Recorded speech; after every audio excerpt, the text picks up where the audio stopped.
Ladies and gentlemen, in what has been so far up to this point an unprecedented race for the championship and the chase for the cup, NASCAR 06 Nextel Cup Series Edition, we have 7 drivers within 127 points of each other. That is within one race worth of points, and the top 10 still mathematically have a shot at the championship in these final 2 races of the season. It's going to come down to the wire, and it's going to come down to the final laps in these final couple races on seeing who will win the championship. Like and subscribe for more daily NASCAR content as we get into tonight's full race live stream and live realistic commentary coverage at the Phoenix International Raceway 2005 edition. So Old Phoenix and the Checker Auto Parts 500. This is going to be interesting. 312 laps, 312 miles around this flat 1 mile racetrack. Second trip to Phoenix on the season. Dale Jr. won the first race at Phoenix earlier on in the year. We'll see if he can get the sweep and go for his 4th win in the chase and also try to get that 15th win of the season. Let's get into qualifying this evening and see where Dale Jr. will start. He won the Busch Series race, finished 22nd in the Busch Series race last night. It was looking like he was going to go on his way to winning, but the fuel strategy at the end of that one did not work out for him. Cup Series side of things, though, he does not have the points lead like he did in the Busch Series going into the penultimate race last night. Today he's 111 in points out of first, and he is 5th in the point standing. Still 4 more drivers to catch. It's going to be interesting to see how this goes. He had a 5th place finish at Texas in the last race. So really going to have to try to pick things up from that. He's basically going to have to win these last 2 races. He's going to have to get max points days, and he's also going to need a little help with what happens in front of him in the standings. Cy Z, Noah Hall, Derek Booth Outsider, and others welcome into the stream.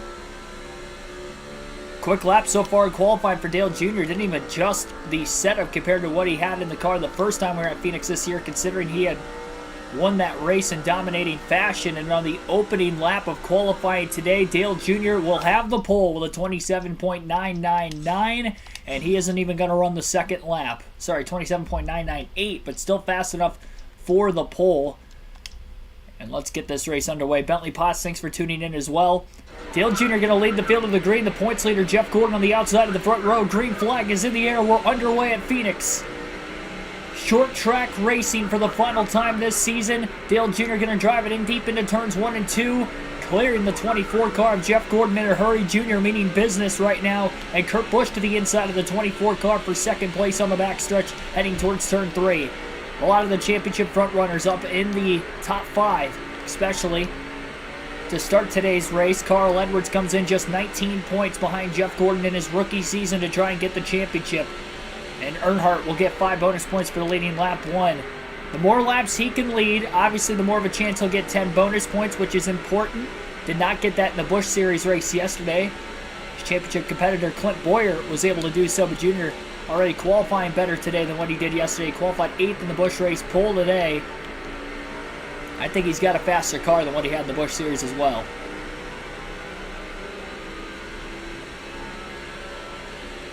Wait, Zelensky, thanks for tuning in.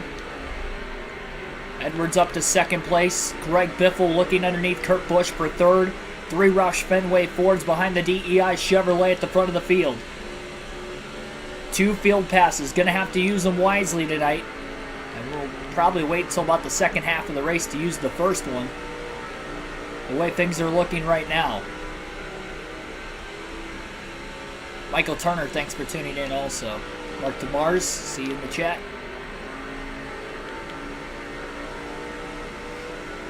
If Junior can go on and put his best race of the chase forward today and lead every lap, that would prevent other drivers from potentially getting 5 bonus points as well. So the strategy, plain and simple, keep the track position. You're probably not going to be seeing Dale Jr. pit under caution flag anytime in this race unless he's at the very, very end of the run.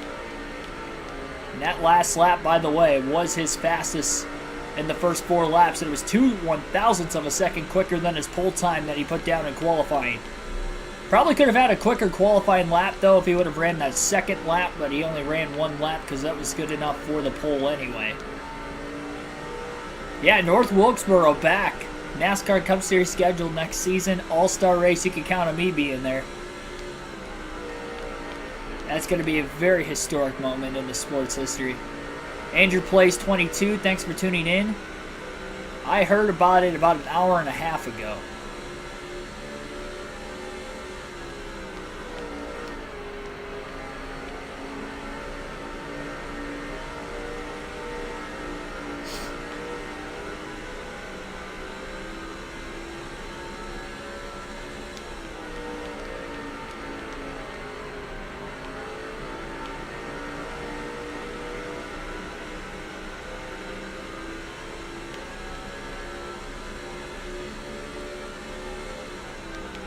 The best race was definitely New Hampshire. I'm just saying let's put together our best race here. We can pull off in New Hampshire again. Remember, Dale Jr. led every lap in that race, and that was a flat 1 mile racetrack. This is another flat 1 mile racetrack. So you never know. Especially with all the chasers running behind him. It's alright with drivers behind him in the point standings potentially leading laps, but anybody in front of him in those top 4, he definitely doesn't want them to lead, if at all possible. Matt Kenseth, Tony Stewart, Jeff Gordon, and Carl Edwards. Guys like Jimmy Johnson, Kurt Busch, Greg Biffle, Mike Bliss. It's alright if they lead. Bobby Labonte as well. We'll get some drivers eliminated from championship contention at the end of the night, I'm sure. I doubt all 10 drivers are going to have a shot going into the final race, although if that does happen, oh my goodness, would that be crazy. I don't even know, even if we have like more than 5, which as of right now we have 7 drivers who mathematically have a shot just to take the points lead in this race alone. So if we end up having that, I mean, we're not going to know like any championship clinching scenarios until the race happens, because there's going to be so many different variables that can happen throughout the course of the race that transpire into who's going to become champion at Homestead. Throw the championship 4 out the window, we're going to have like a championship 6 or 7, it looks like. I mean, it's just insane. There's been so much drama in the chase. It seems like when one driver starts to feel like he gets momentum, the next race they just have a bad finish or an engine failure or they wreck out. And that is why the points are as tight as they are right now. Plus it also helps that Elliott Sadler was able to get the win at Texas in the last race, and he's a non-chaser.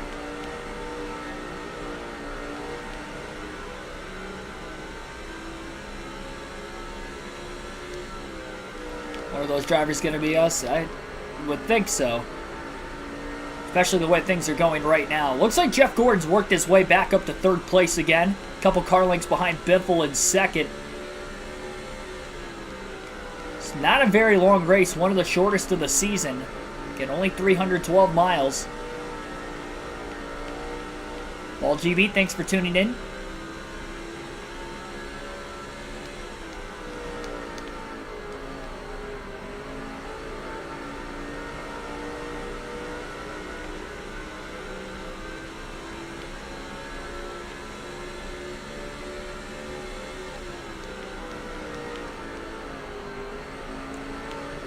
Now, we don't know what this car's going to handle like in traffic because I did not practice before this race and I qualified pole. So let's try not to figure out what this car is going to do in traffic, because if it's anything like the Busch Series car last night, it's going to be really tight.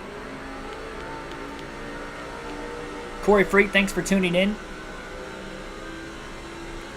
I mean, Dale Jr. will have lap traffic to deal with, I'm sure, at some points in this race, unless we get a bunch of cautions. Which, the way the chase has gone so far, that's not impossible. Seems like we hardly get any or we get a lot. There's really no in between.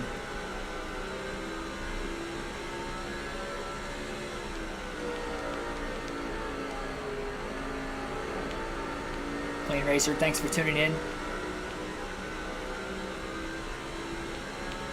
That other guy, by the way, I'm not shouting you out until you change your name. I know you know who I'm talking about.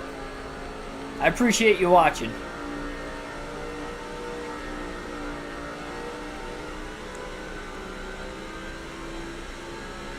Toying with me in the chat.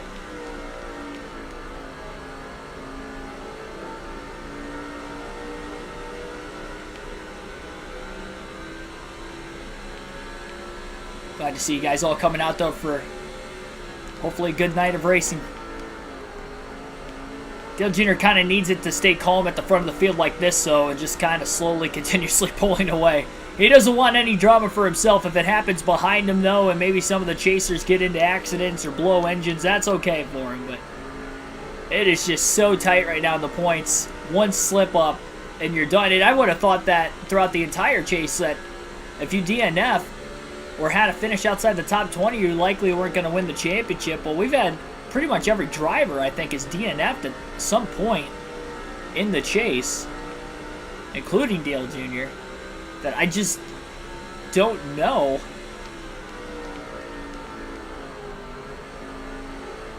Well, I guess Jr. didn't DNF at Charlotte. He probably should have, and he ended up finishing, what, 37th, but didn't quite DNF in that race. Might as well have. Finished, what, 6 or 7 laps down? Flipped a couple times.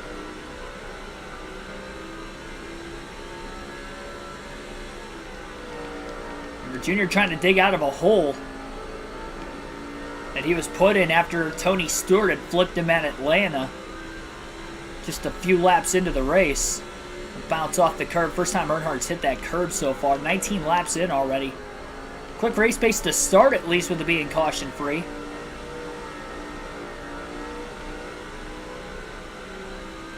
We will alternate through the different camera angles for the first time today at the start-finish line.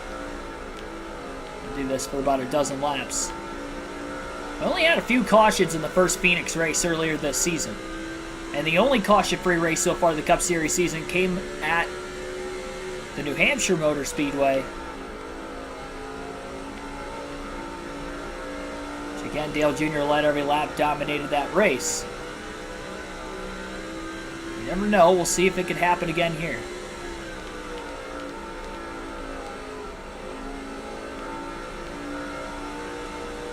Already out to about a 9/10 of a second lead.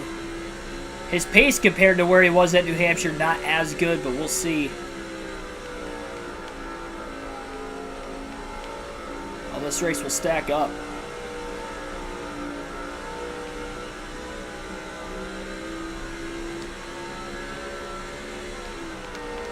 Understand the predicament in F1 season. Red Bull team has already gotten both titles secured. If you're talking about real life, I would have known that, to be completely honest.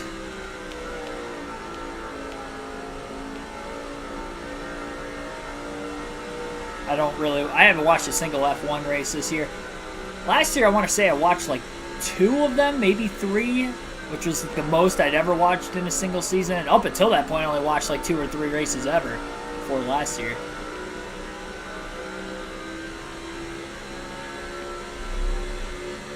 I want to say the 3 races I watched last year was the very first race of the season. I think I watched Monaco, and then I also watched their finale at Abu Dhabi.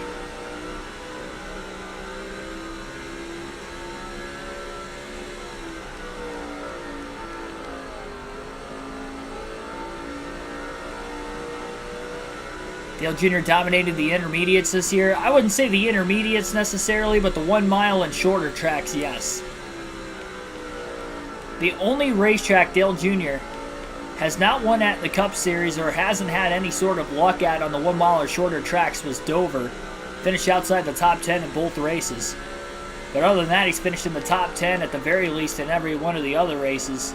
1.5 miles haven't really gone his way. Kansas is the only 1.5 mile racetrack he's won on so far this season. So that's going to be a little bit of a challenge going into that season finale at Homestead, knowing we have not raced at Homestead yet this season. But we didn't race at Kansas at all in the season until that first chase, or the chase race there. At an important time of the schedule, and Junior showed up. He led the most laps and won the race. So we'll see if he can do that at Homestead in the finale as well.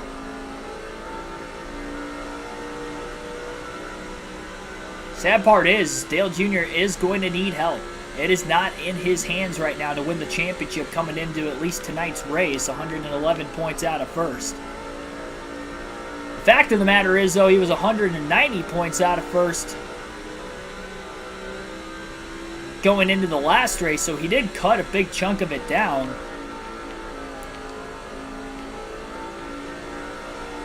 If he picks up about 50 to 60 points in each of these last couple races again, he's on pace to getting the title by a very slim margin. Like all 43 cars still on the racetrack right now. Nobody has made any major mistakes, at least, to bring out a caution either.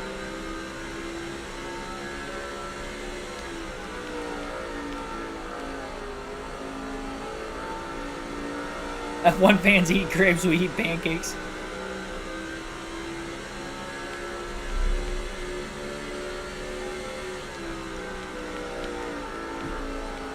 Earl Arnold Jr., thanks for tuning in.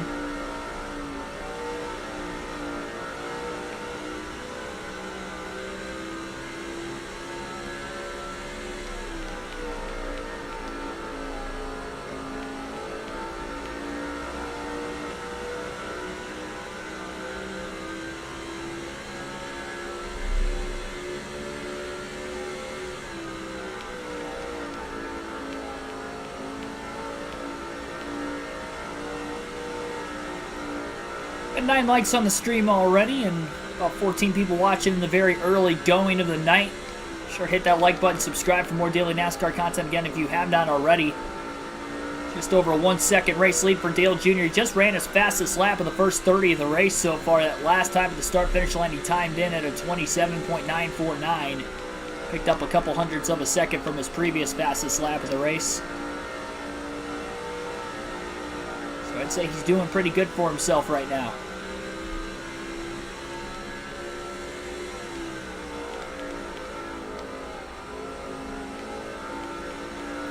Carjoy, thanks for tuning in as well.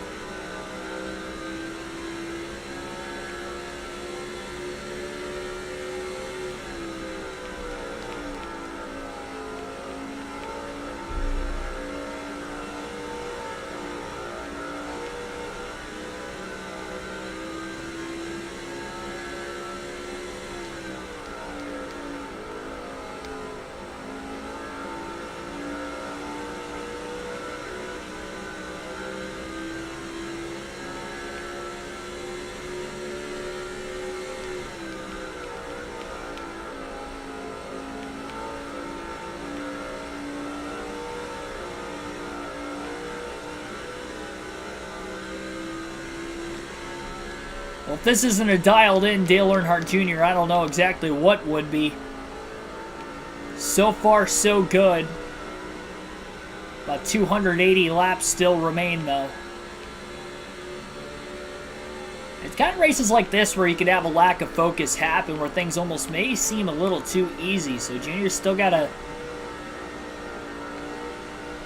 stay at 100% here and go for broke from the beginning. Just matched his fastest lap of the race that last time by.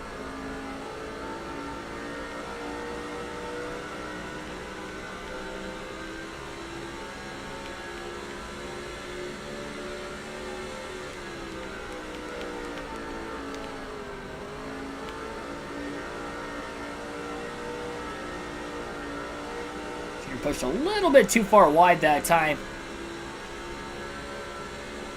Got into the apron from time to time in turns 3 and 4, not really in 1 and 2 at all. But in 3 and 4, he's touched the apron. He's at least had grip early enough in the run that it hasn't costed him anything. Just got to be careful that when you do that, you don't want to get back into the gas too soon because they're taking a much sharper angle into the corner than what you would if you were to round it out a bit more, not going all the way down to the apron. Whether it's 2 tires or 4. Obviously, you go down with 4, it's even tighter than what it would be if you were going with 2. Especially at a flat track like this, it's not as wide either.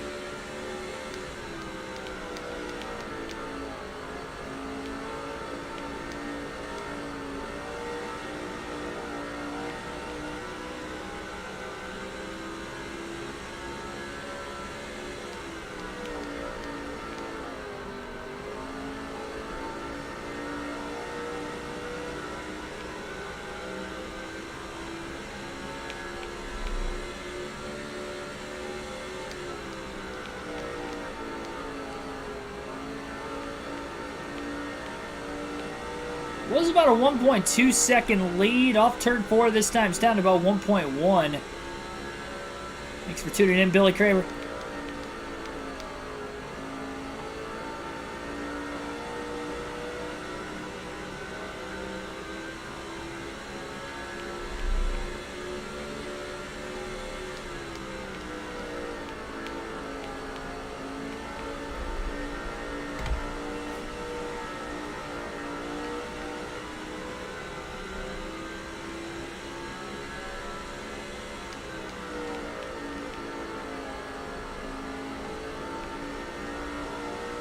By the way, likely looking at anywhere between a 2 to a 3 stop race today as well.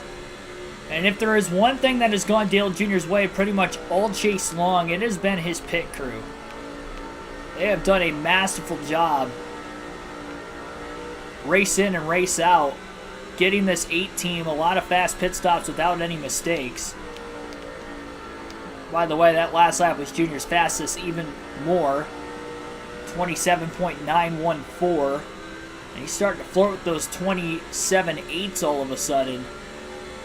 I was wondering if it was going to be possible or not. And it's slowly looking that way.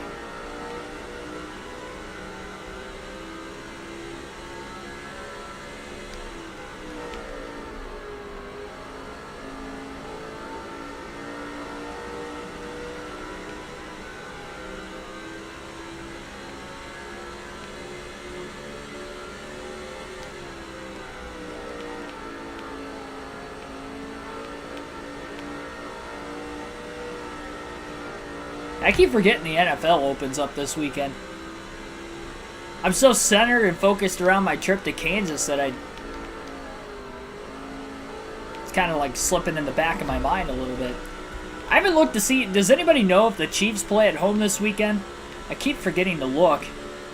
I'm just wondering with being in Kansas City, because I feel like that's going to make traffic ahead of a lot worse Sunday getting out of the race if that's the case. And going in.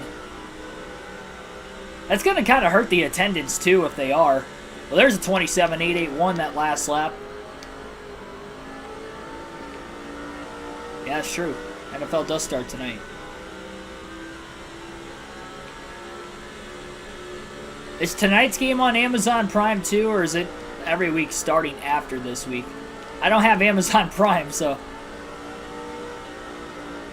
No way at Arizona. All right, awesome. I was going to say, that would be hectic. I remember Indianapolis. I was there for the regular season finale in 2018, and the Indianapolis Colts were also playing. Traffic that day was just, it was bad. Yeah, both of those events going on at once. I mean, attendance should be up then, you would think, at Kansas. I mean, the Royals are playing that same weekend, but they're not doing so hot this season. Neither are the Tigers, so I don't think that's going to be a series that's going to be bringing in a lot of fans. It'll bring me in Saturday night, though, at least.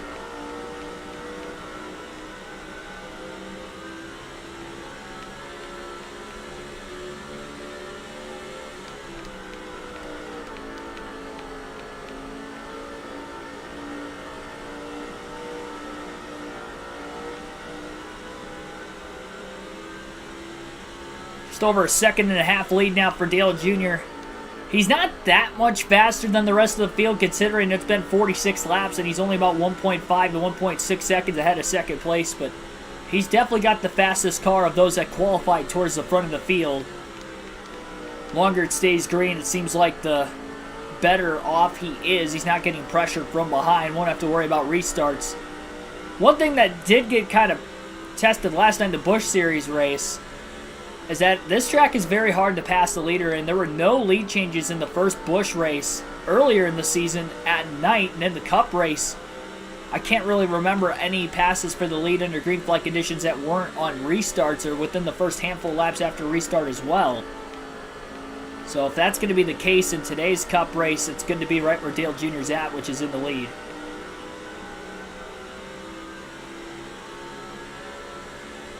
Saturday before the Cup race. What about the? Too bad Green Bay. And the best way, yeah. I don't even know what time the Packers play this weekend. That's sad, knowing how much of a fan I am. Again, that's just because I know I'm not going to be able to watch the game this weekend anyway. So, I mean, even if the Packers are playing at the same time that the race is on, I'll still watch the race. I mean, you guys will know that with live commentary stuff too.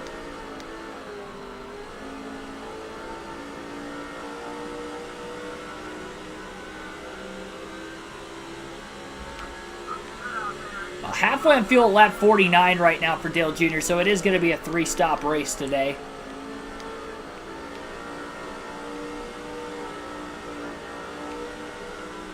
Sights of Phoenix Raceway outside the track is awesome. I know just like the aerial shot from Rattlesnake Hill and stuff like that looks pretty cool. I definitely want to play golf course when I'm there. I've never been to Arizona before, so it'd be pretty cool to be there for the first time in Phoenix in a couple months. I'm looking forward to it, especially if Blaney's in the championship too. Oh my goodness. 4:25 Eastern. If they're playing by the time I get back to the hotel after the race, there's a chance I'll catch the end of it.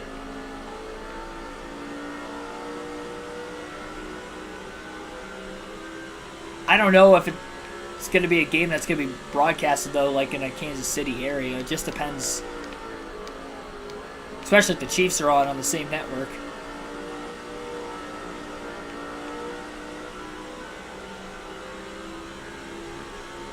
But yes, I will be at the Kansas race this weekend. I put in the community tab what the streaming schedule is for the rest of the weekend, barring my internet flexibility, I guess, in the hotels I'm staying at, because I'm golfing tomorrow morning and then leaving afterwards. I'm going to be driving about 5.5 hours or so, stay at a hotel, and then I'll drive the next roughly 5 hours the following day leading up to the Tigers and Royals game later that night, because I think they start at 6.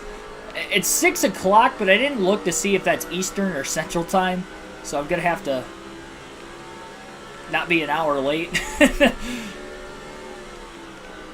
The ticket said 6, but it's weird because I'm in a different time zone than the game, so I don't know if like that's their time zone or my time zone. I didn't really pay too close of attention to it. I'll figure it out.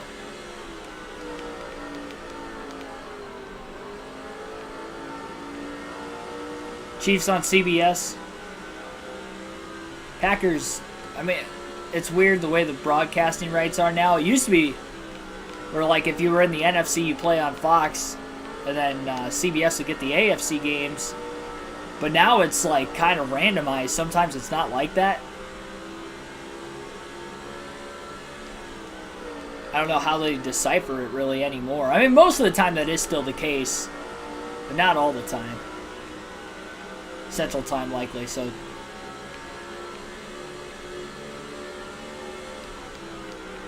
Gotcha, so it would be 7 o'clock here. That would probably make sense.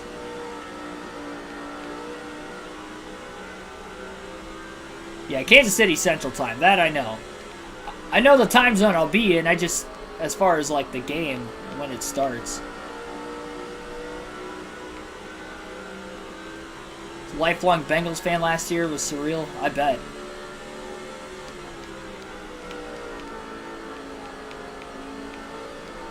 That's kind of how I felt as a Michigan University fan when it came to football last year, too.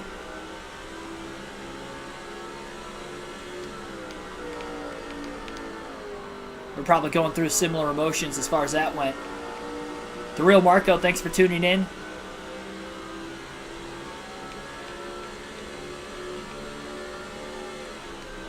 I mean, that's the main thing the Bengals really needed was a better offensive line, just keep Burrow protected.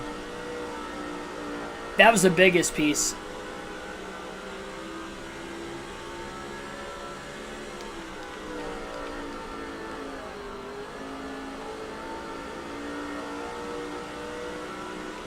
(8:10 Eastern, 7 Central). Royals Tigers. Not tonight. I'm talking about tomorrow, or not tomorrow, but I'm talking about Saturday. That doesn't seem right. So I know on the ticket it said 6:10 was first pitch, but I didn't see if that was Central or Eastern. I got the tickets off Ticketmaster, so I'm not, whatever. I don't know how Ticketmaster exactly works, if it's like based off the time zone you're in or where the game or event is actually going on. Michigan plays Hawaii this weekend, yep. The Rainbow Warriors.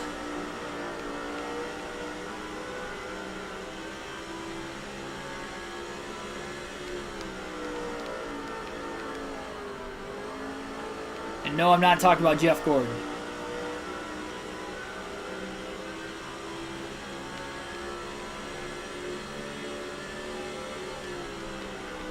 I mean, it's probably because you're used to Ohio State always contending and the Bengals not so much. So that's probably why you had a different feeling with that.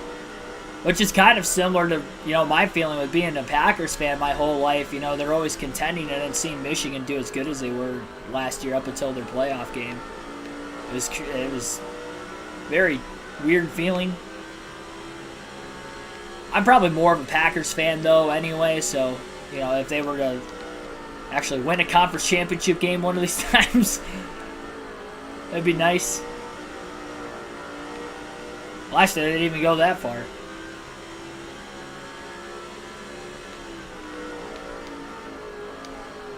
I'm not going to look it up until after the night. I won't pause it for that.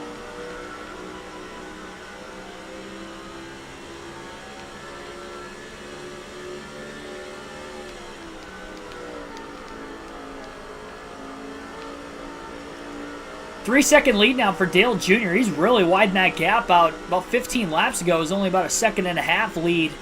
Seems like as the run carries longer and longer, Jr.'s taking care of his tires a bit more than everybody else. And it is working out for him so far. Very quiet day.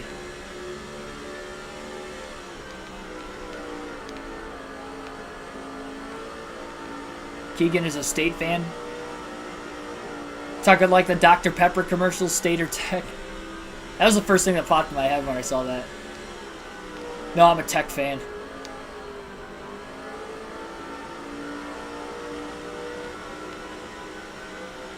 I don't even drink Dr. Pepper. I don't drink pop in general anymore, but...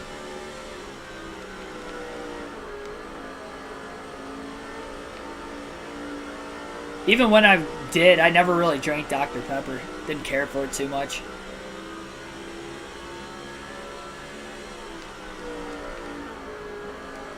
Comment in the chat down below. Do you say soda or you say pop? I've always said pop.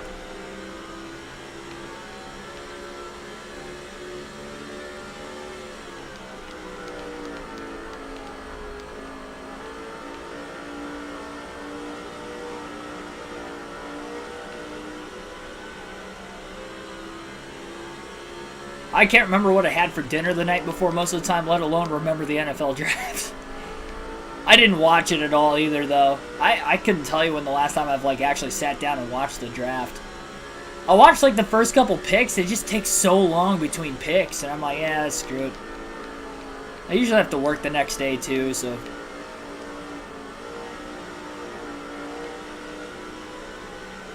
it's easier for me to...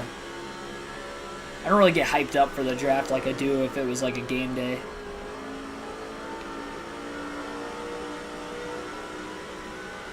You say soda? I feel like it's mostly based off of geographical location, isn't it? Soda for people that live more down south. Maybe it's the other way around, but I know I say pop, so that's why I was assuming most people down south probably call it soda.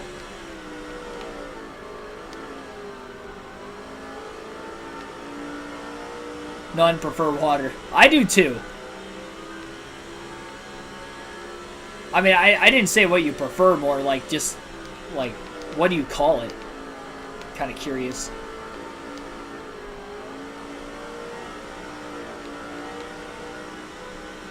Yeah, I heard everybody's been talking about the Queen in the chat today. I did hear about it.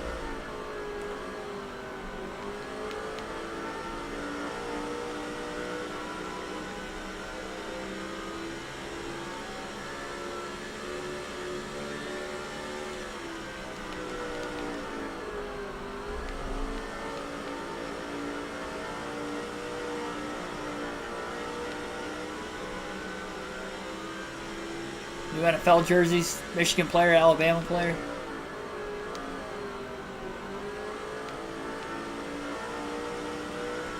I need to get a Michigan. Well, I do have a Michigan jersey. The only one I have, it's actually a hockey Dylan Larkin jersey. He went to the University of Michigan and he plays for the Red Wings, so I thought it was pretty cool. I got it at the one Red Wings game I went to last year at the Little Caesars Arena in Detroit. I got it and I was like, all right, there we go. But I don't have an actual Michigan football jersey.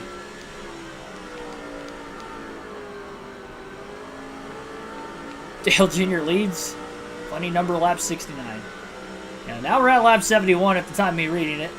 Dale Jr.'s led all 70 laps completed out to a 3.5 second lead, and he's about to catch lap traffic for the first time tonight on this long green flag run to start the action.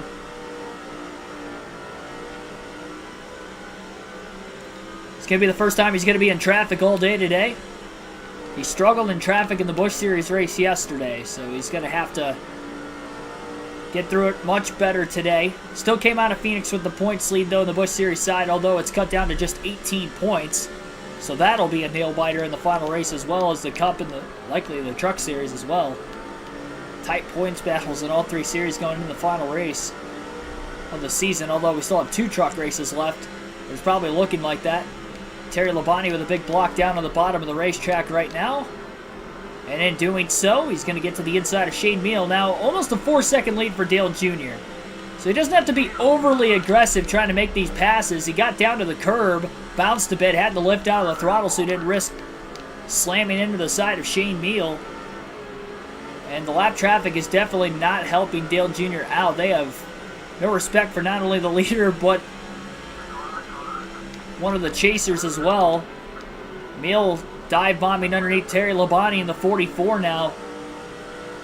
Ooh, a little contact between Meal and Labonte.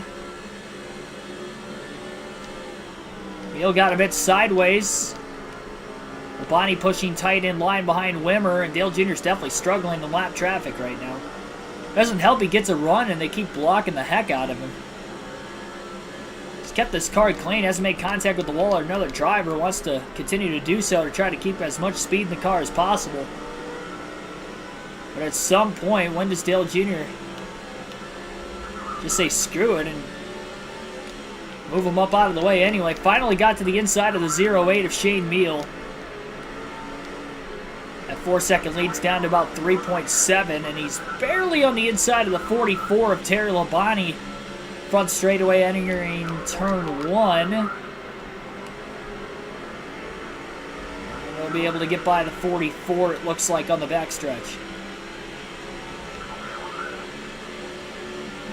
Aiden Hutchinson, that dude was a beast.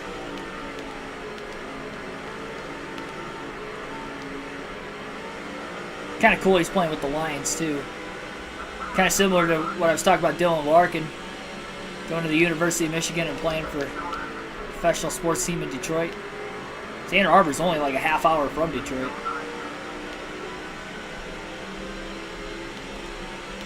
His lap car is definitely running Dale Jr. tightly. Scott Wimmer did not give a lot of room for the 8 to make that pass, but Jr. was still able to get around all 3 lap cars cleanly nevertheless.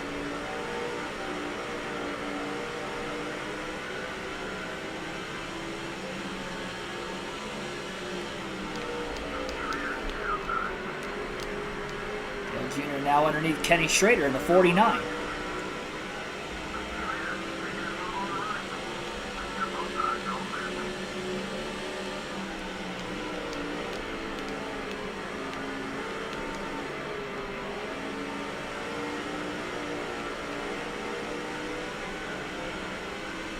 Junior definitely going to stay out as long as possible just in case he pits early and we get a caution for the first time today in the middle of green flag pit stops. Don't want to get trapped a lap down on a day like today where you have the speed. You don't want to make it harder on yourself, and you want to try to get the most laps led and try to prevent as many other chasers from leading laps as well.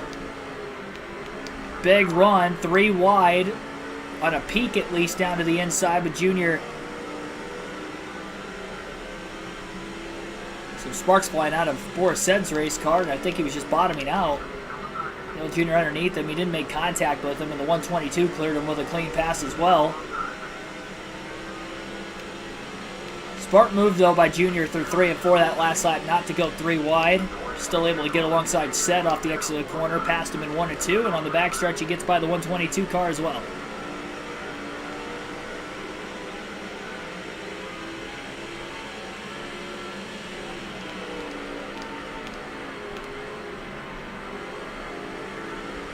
Went to Ford Field when you were a kid. Black Ace, thanks for tuning in. I did the Busch Series race yesterday. This is the Cup race.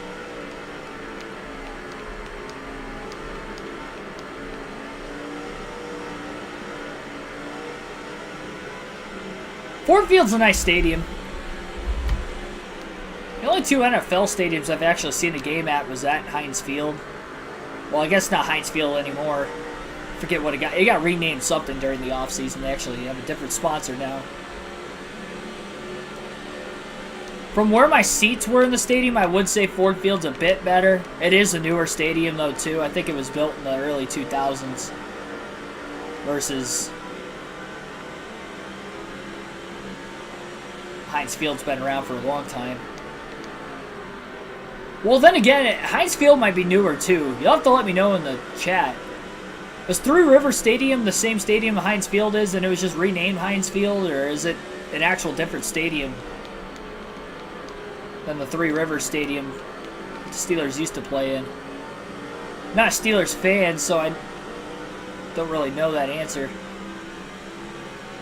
Jimmy Spencer with a big block on the back stretch right now, or front stretch, I should say. Makes the pass on Kyle Petty as well. Junior kind of scuffed the inside wall going into turn one as well. Had to drop out of the throttle, getting his momentum back, and takes a look to the bottom in 3 and 4 under Kyle Petty in the 45. Gonna have to be careful though. Petty might have scraped the wall off the exit of turn 4. I was gonna say, you're gonna have to be careful of drivers potentially pitting in front of you.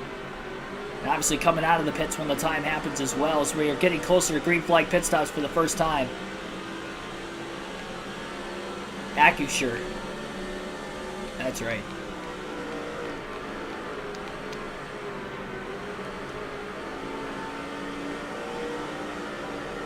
I don't think the Steelers will be any worse than what they were last year.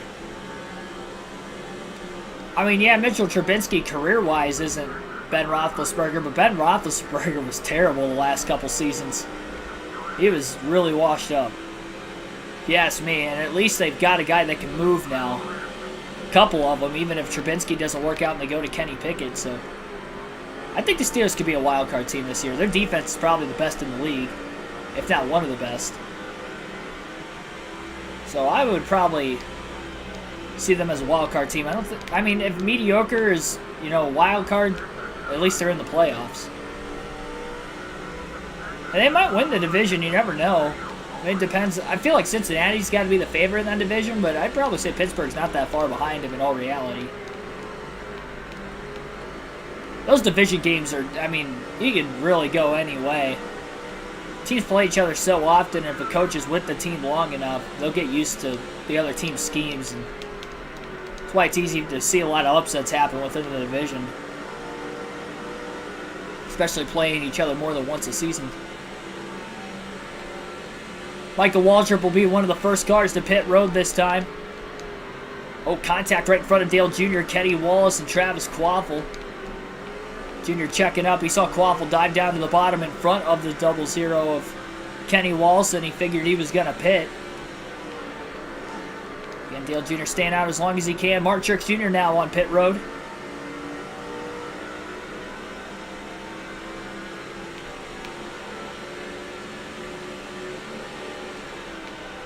Jr. driving it in deep. Underneath Kenny Wallace. Door to door with the 00 in the Aaron's Dream Machine. Dream start to Dale Jr. so far tonight. A lot of cars a lap down because a lot of them have already made their first pit stop in the race as well. Mark Truex Jr. right in front of Dale Earnhardt Jr. on fresher tires. And the 8 right now.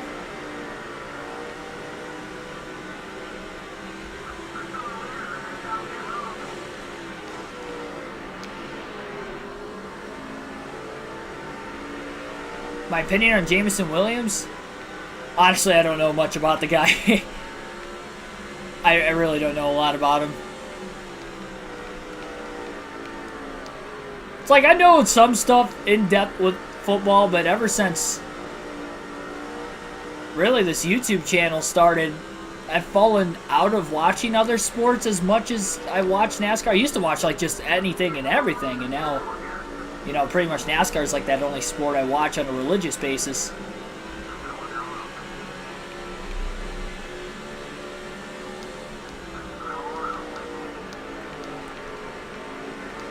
Very low on fuel right now for Earnhardt. Gonna be able to go a few more laps. Oh, Truex got into the wall. Junior side drafted him. They both went up the track. Luckily, Truex didn't slam off the wall hard enough to get into his teammate Dale Jr. And Jr. was able to keep it off of him. Despite Truex on a little bit fresher tires, his teammate at DEI, Dale Jr., the more experienced of the two, is going to make the pass, put Truex a lap down. Casey Mears looking to pass him for position. Actually, Truex is 2 laps down considering he has already made his stop. Probably looking at pitting at either lap 96 or 97 will be the plan for Dale Jr. And I believe he is the last car that was on the lead lap that still has to make his first stop of the day.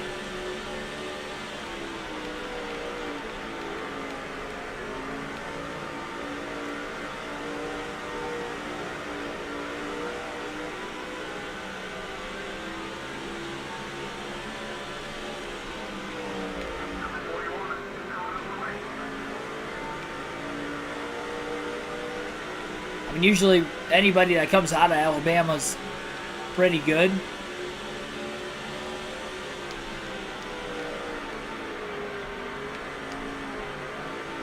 I'm sure it'll be pretty reliable.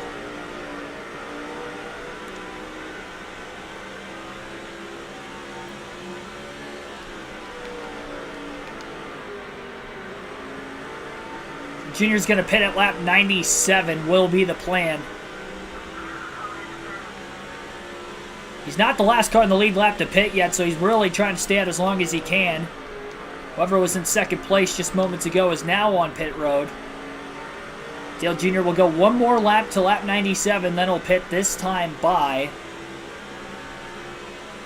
And he had about a 4-second lead at the time of pit stop starting, so we'll see if he is going to lose some time. I would imagine he would. Hopefully he doesn't lose his entire lead. Earnhardt is coming in this time by as we remain caution-free almost 100 laps in.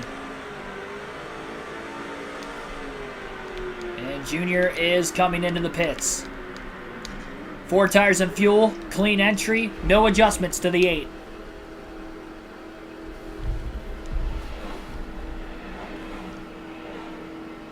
Have to keep an eye on him against Green Bay. I'll keep that in note. I'm sure if he torches us, which is not unlikely considering... It's weird. Our secondary is usually pretty good, but for whatever reason, there's some games they're off their rockers. And I think it's because they're so young, too, though. They only get better with experience. As long as we keep that core together.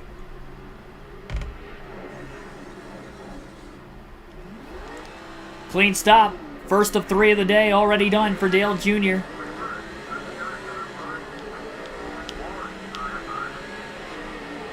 And he is going to remain in the lead.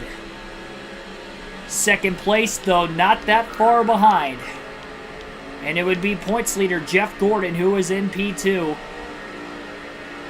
Junior cycled out right in front of Jimmy Spencer. Earnhardt continues to lead every lap in the race today, 98 for 98, but Jeff Gordon is only about 0.3 of a second off the lead as Junior stayed out longer than everybody else. DeAndre Swift is pretty good. I do know about him. He's a solid running back. I don't think Jared Goff's as bad of a quarterback either, as people kind of tend to point out. I think Stafford was definitely an upgrade, but Stafford does have a lot more experience than Goff, too.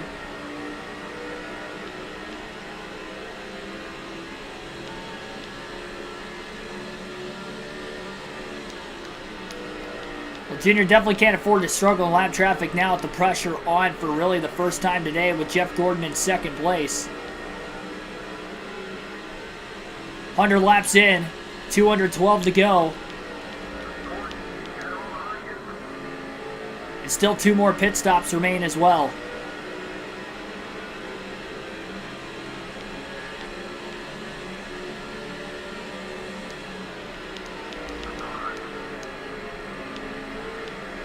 Junior down underneath the 77 of Travis Quaffle. Make a clean pass to put Quaffle a lap down.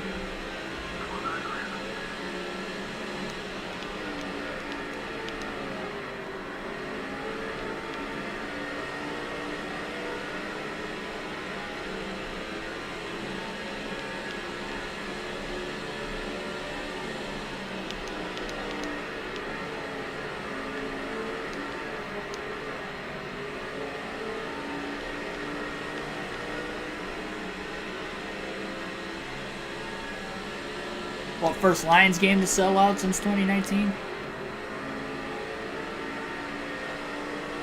I wonder if Hard Knocks had a lot to do with that. I know the Lions were on Hard Knocks this year.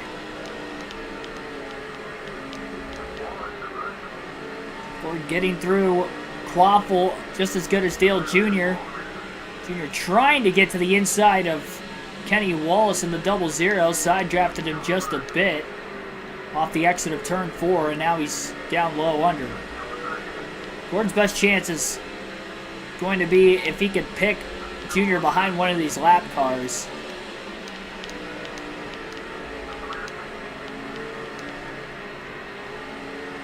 Dale Jr. definitely not on pace. As of right now, at least, to really put together a solid race. Or, that's not what I meant to say, but on pace to trying to gap Jeff Gordon in the point standings or close the gap by a substantial amount. Junior sticks his nose underneath John Andretti. It looked like Andretti was about to squeeze him going into turn 3, but thought better of it. He didn't do that. Gordon now to the inside of Andretti on the front straightaway off the exit of turn 4. And Gordon started second, but he actually fell back to 5th at the very start of the race. It took him a while to get back up through the field.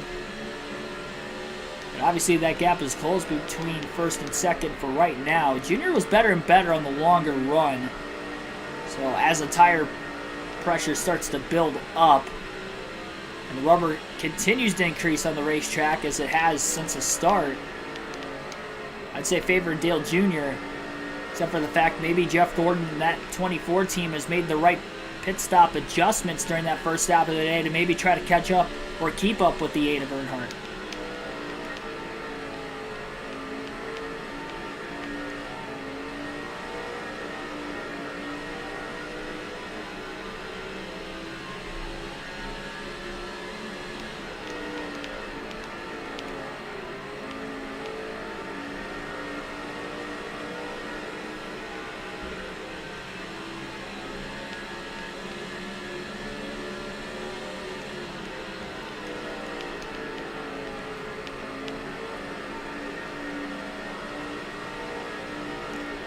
Three more lap cars, and there's actually a decent amount of clean air in front of Dale Jr. before the next one.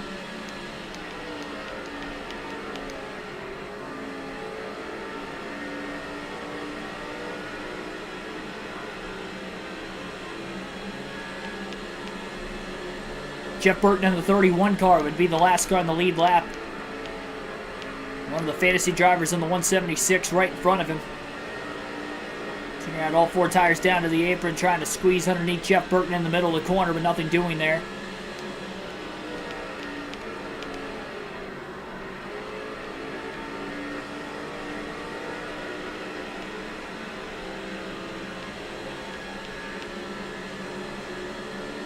Every lap car that we get deeper and deeper into this run, though, it's going to be more faster than the previous one as they're higher up in the running order.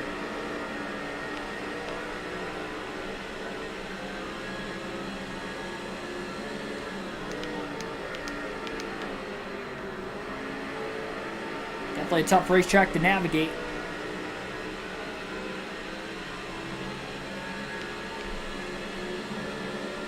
Jeff Gordon still sitting about 3 to 4 car lengths back.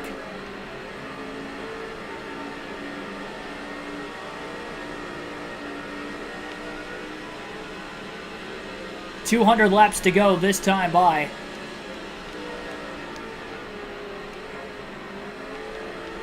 Out of 312.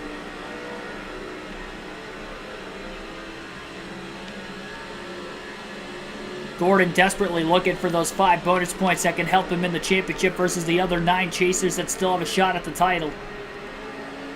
He's going to close in on Junior that time. Through turns 3 and 4.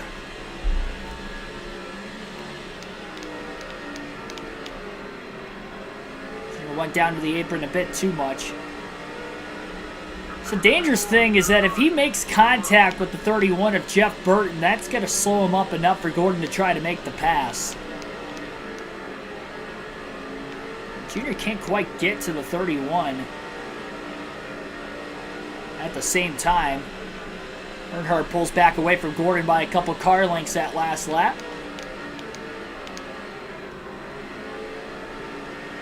Kind of like the next gen car, it seems like there's a dirty air problem and a bubble effect on the flat short tracks.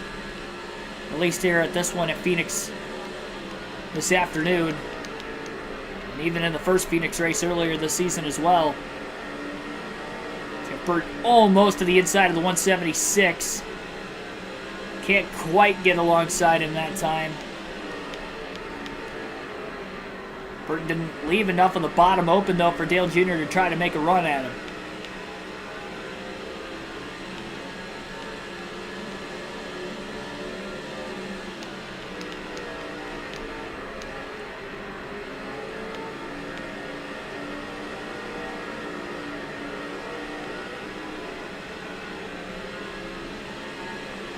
.76 pulling a block on Jeff Burton. Junior 6 to bottom. Burton goes up the track as he got tight. Door open for Dale Jr. to try to get underneath him and potentially the 176 car into turns 3 and 4. 176 going wide. Junior is underneath him now in the middle of turns 3 and 4. Side by side. 176 into the wall. That's going to allow Junior to clear off the exit of turn 4 with a clean pass. I still don't know that Dale Jr.'s even made contact with another driver in this race so far today. It has been 117 clean race laps.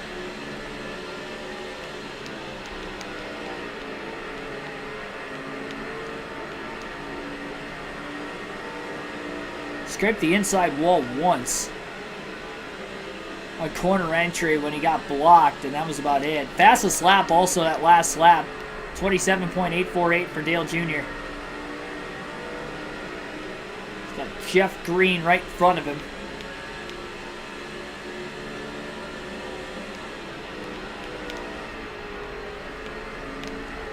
Dale Jr. trying to get underneath Green, couldn't do it. Now Green's holding up Earnhardt. Earnhardt sees a lot of clean air in front though.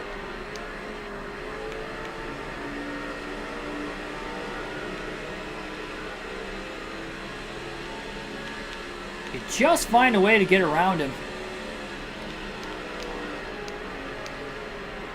Pretty flat entry.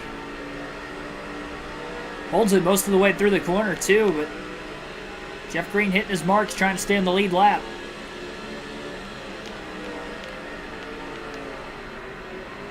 Knows this race has been green for a long time to start.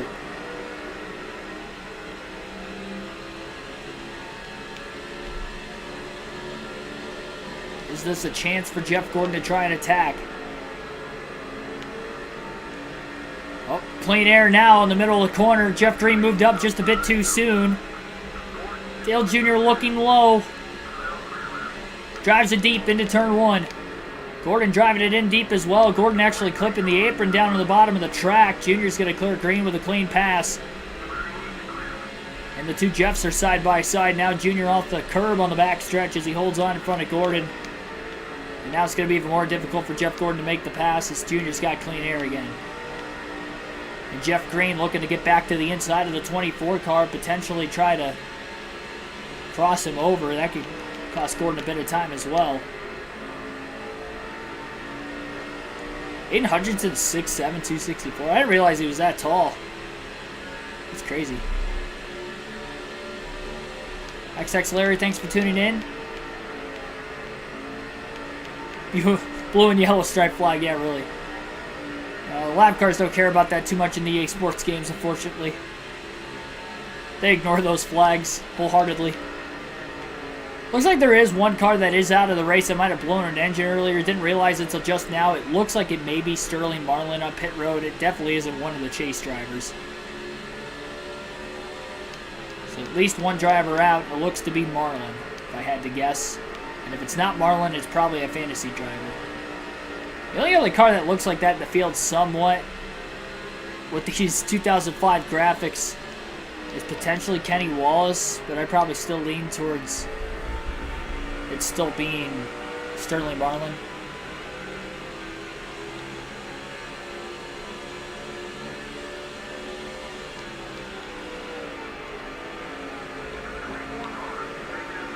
Wider entry into 3 and 4 that time for Dale Jr. Had a lot of grip in the middle of the corner, though, and gets a good drive off.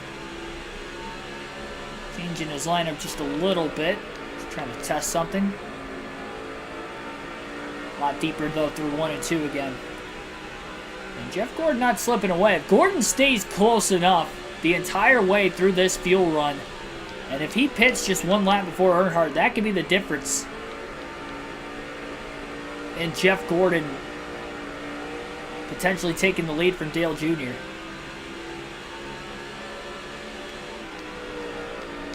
Still have 2 field passes left in this race today, but we're taking our time with them. We're going to use them at the right times in case we have to hold these guys back up, which the way Jeff Gordon's running right now, we're probably going to end up having to do that. I will not be doing it for the finale in any series, I'll tell you that much. I want to try to play this out as naturally as possible, and honestly, I don't even think I'm going to do in the truck race either. We're just going to stick to doing that in this race alone. As far as the rest of the season goes.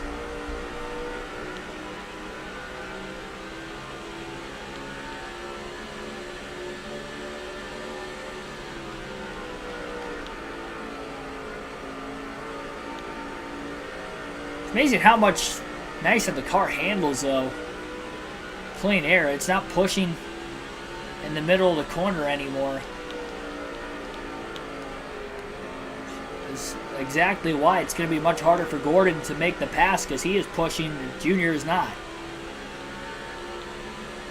As far as the air effect goes.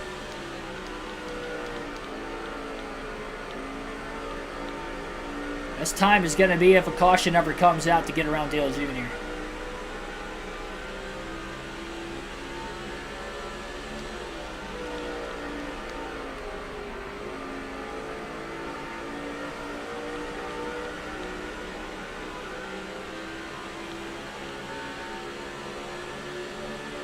Davion West, thanks for tuning in.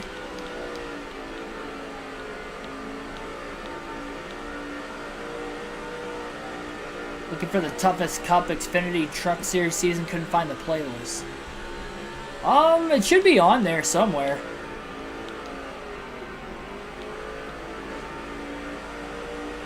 I would think. I mean, I don't know why I wouldn't. I thought I made playlists for pretty. It might be hard to tell though, because I don't know if I made a playlist for those. I'd like to think I did, because I feel like I made a playlist for every kind of series I've done, but that was so early in the channel's history that I might not have had a playlist for it. I don't know.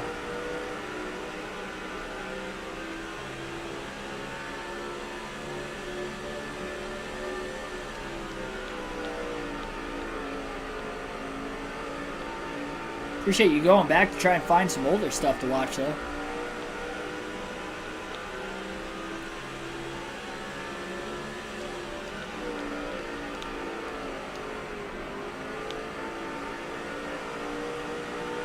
Now, if Dale Jr. does keep Gordon from leading the lap, if Gordon still finishes second, Jr. would gain 20 points on him, which would only cut that lead down to 91 going into the season finale at Homestead.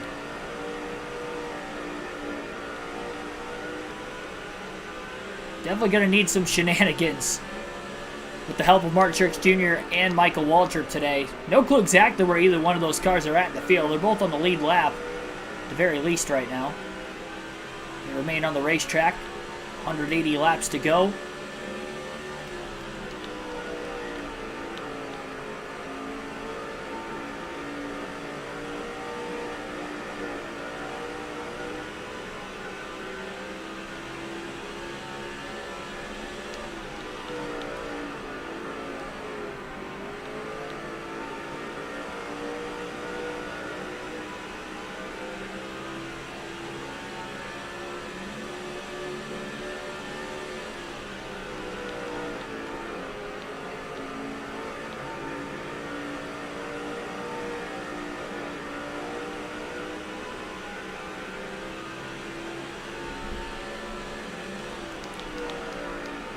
Haven't seen anybody else try to put any sort of pressure on Jeff Gordon or Dale Jr. in third. It is a 2-car breakaway from the field, and it was a 1-car breakaway up until green flag pit stops that allowed Jeff Gordon to close the gap.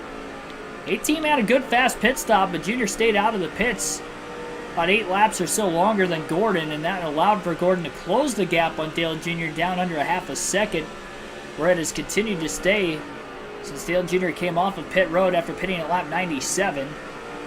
We're about 40 laps into this tire stint already, and it means we're getting close to about halfway through this tire stint as we currently run. Now, because Dale Jr. has led every lap from the pole so far, he is only about 20 laps away from already clinching the most laps led. So things are looking good as far as that goes, but trying to keep points leader Jeff Gordon from potentially leading any laps. With the pressure on. Carl Edwards and everybody else really in the championship hunt still also pulling for Junior as far as right now goes, keeping Gordon from leading the lap.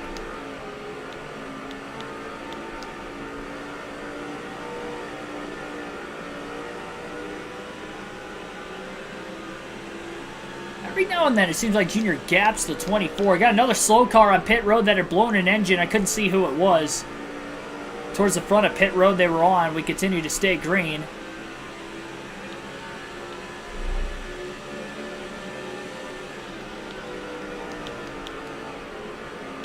Still caution free.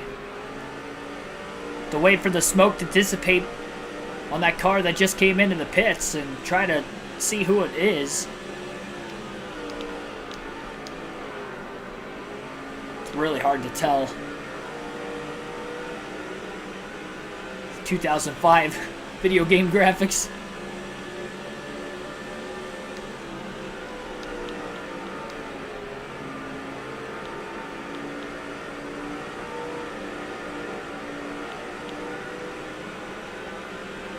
Three more cars in front of Dale Jr. No longer in the clean air anymore. I can't tell who that is. I'm not going to be able to tell who it is until at least we pit again. But even then, it would be difficult depending on if there's other cars pitting at the same time.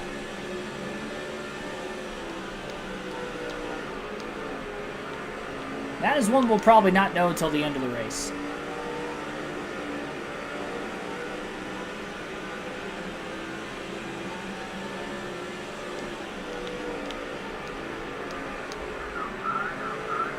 Dale Jr. underneath Jason Leffler.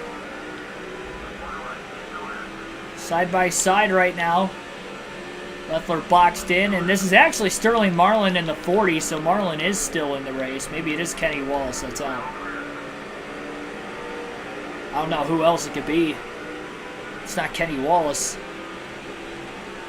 Probably a fantasy driver of some sort.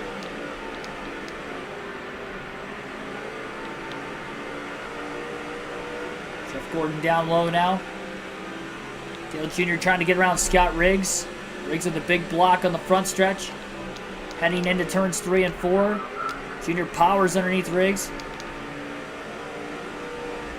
And he is going to make the pass on the 10 car. Cleanly through 3 and 4. Jr. has still not made contact with another car all race, and it's been over halfway, and that's pretty impressive on a short track. How tight it has been in passing lap cars, especially mid-corner on this flat track, as we've seen all night.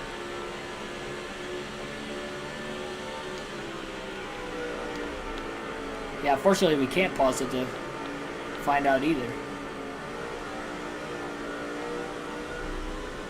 Gordon being held up in the lap traffic just a bit more. 7/10 of a second lead into turn 1 this time for Earnhardt as a result. He got through those lappers a bit better than the 24 car.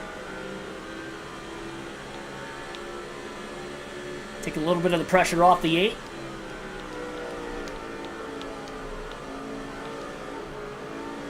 More clean air with the 8 car Dale Jr. as well for the time being. Alternate through the different camera angles one more time in today's race. The next dozen laps.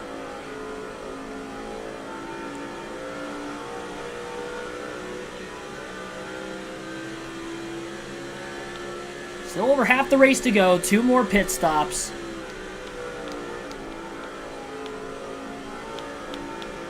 I don't think any of the chasers are out of the race, of the 2 that are out with engine failure so far.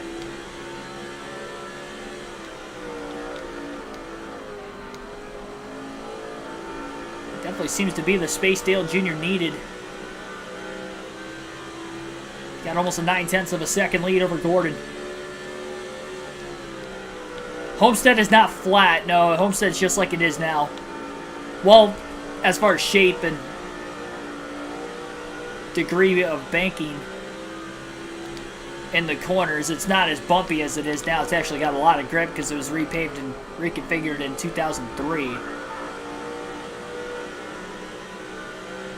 This will only be the third season on that surface. It'll have speed.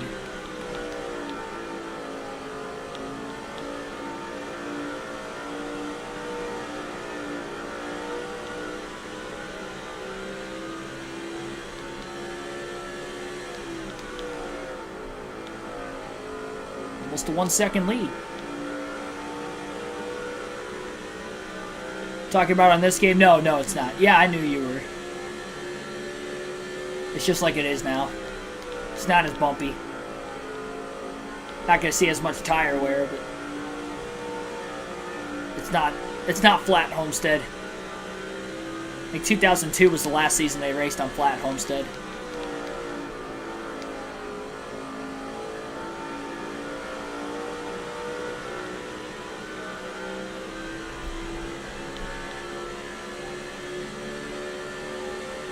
Don't forget, when we get to the halfway mark, we'll have tonight's trivia question. We're only about 7 laps away.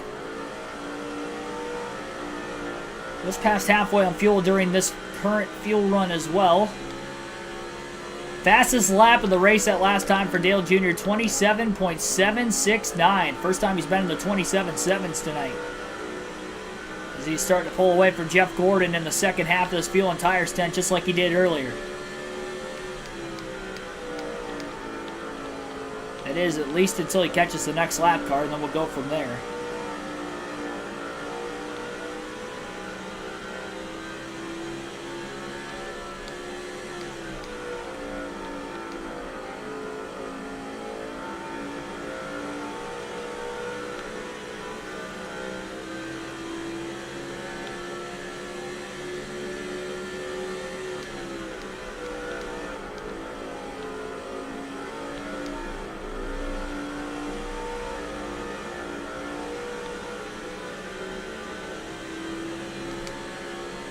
.27.746. That lap, a couple hundredths of a second quicker than the lap he put down just a few laps ago.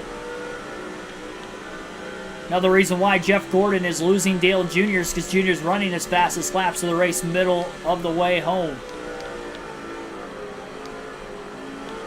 I believe the one of Martin Truex Jr. is the second to last car in the lead lap right now, and when Dale Jr. puts him a lap down, there's going to be a very good chance that'll be the first field pass of the race today. Means we know Gordon's in second. Oh, we got a car in the wall off the exit of turn 2. No caution. It could be the first of the day if somebody gets into him, but it doesn't look like anybody will. Not that far in front of the race leader. Car's still stuck on the outside. Looks like it might be Terry Labonte in the 44, who's already 1 lap down. But again, no caution for it. We continue to stay green at Phoenix. We've not had a caution yet. That could have been the first. Patrick Chatterley, thanks for tuning in. Don't revoke your charter, I finally hear it.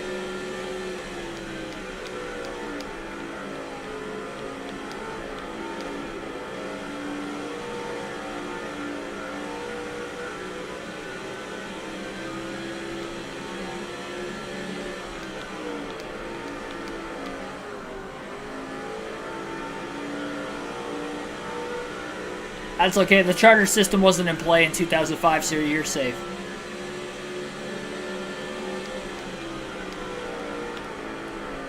Dale Jr.'s got to run. Can't quite get underneath the Jeremy Mayfield. Mayfield squeezed him just a bit. Both Shane Meal and Terry Labonte just up ahead. Both already 1 lap down. Mayfield the last car in the lead lap.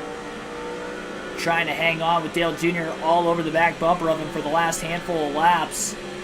Jr. with the run on the backstretch heading towards turns 3 and 4. 3 wide it seems right now. Oh, a little contact. couple cars. We'll go back to the far chase cam for the rest of the race now. And we are officially halfway home at the line. 10 bonus points now for Dale Jr. as he's led every lap from the pole so far.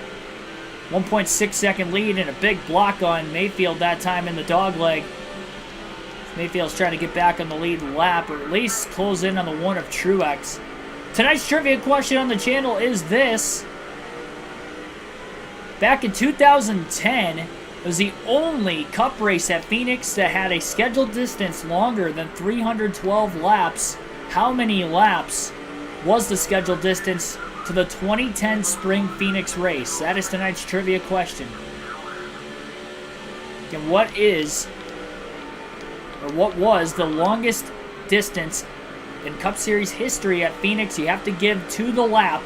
How many laps was that race? It was longer than 312.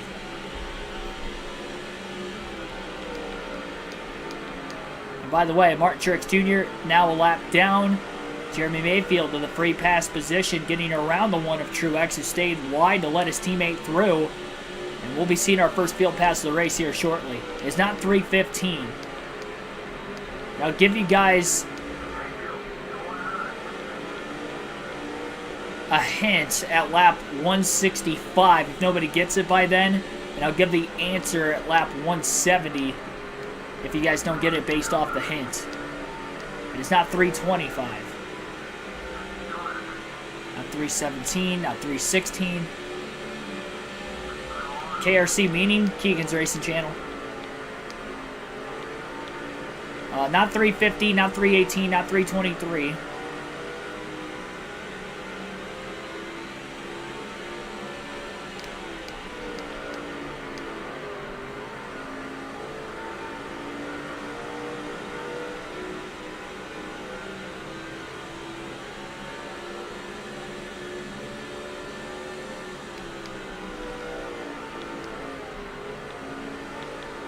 It's the only race in which they did that, too. Never understood exactly the reason why they did it, but they did it.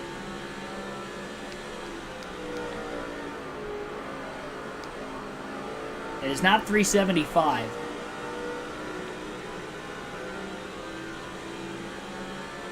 Dale Jr. out to almost a 2-second lead now on Jeff Gordon. We're going to swap to Truex at the start-finish line. This time by, we'll take our first field pass of the day, and it's time for the DEI teammates to try and help Dale Jr. out. Truex is lapped down, not even in the free pass position anymore. He's going to let the 22 car of Scott Wimmer get on by. Or try to, at least. And as he does, Jeff Gordon is in line right behind him. And now, Truex is going to try to hold Gordon up. Tony Stewart up to second, getting around Gordon. Gordon to the outside, middle of the corner. Truex parking it in front of the 24. Edwards going to get by. Oh, this is costing Jeff Gordon a lot right now. And we still have 3 more laps to run as Truex yet. It's going to give you a longer time to try and get that trivia question correct tonight. This is going to stack up a lot of cars that aren't able to get around these guys, and most of the cars that have gotten around so far are lapped down. Gordon going to get by Truex on the backstretch. Truex going to have to try to run the 24 car back down. And Michael Turner did get the question correct. 378 laps was the scheduled distance, and it was a green-white checker finish. Ryan Newman won that race for Stuart Haas Racing in the 39 car. It was 600 kilometers. That was going to be the hint. Well, Gordon up off the curb. He gets sideways. Truex gets into him. And Gordon slams Truex into the wall.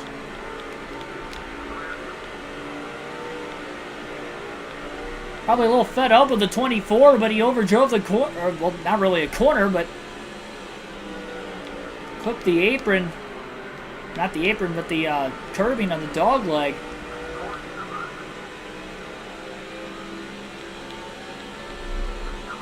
Truex back in front of the 24 and trying to park it again. Can have one more lap with Truex at the line this time by.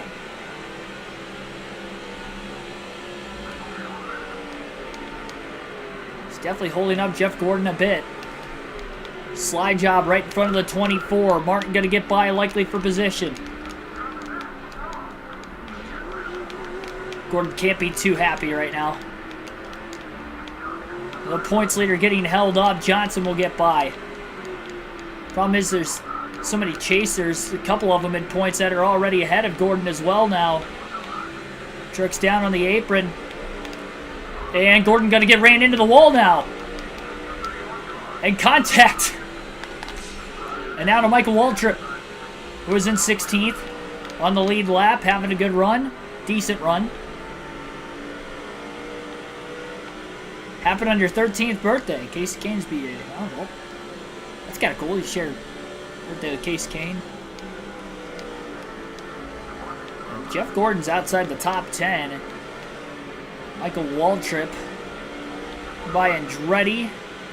Got 3 more laps with Waltrip to try and catch Gordon. 27.744 that last lap for Waltrip. Looks like Gordon's finally going to get by the one of Truex again.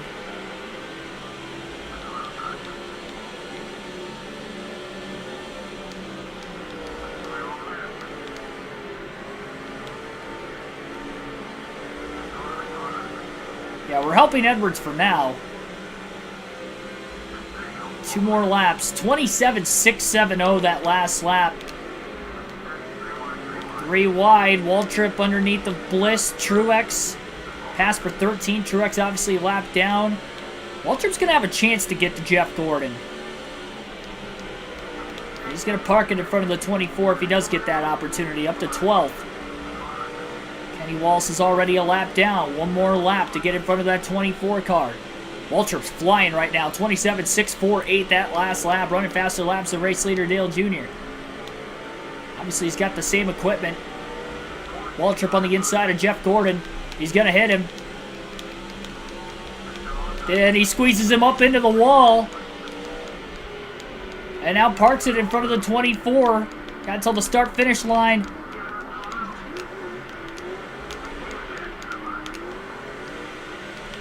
Dale Jr. starting to catch up in this mess. And we'll go back to Dale Jr., who's closing in. And has already lapped a lot of cars, as we still haven't had a caution yet today. Tony Stewart closing in on Earnhardt now at lap 173. There's a chance Gordon could go lap down here before long if Dale Jr. could get through this lap traffic well. If he could trap him a lap down, that'd be one job.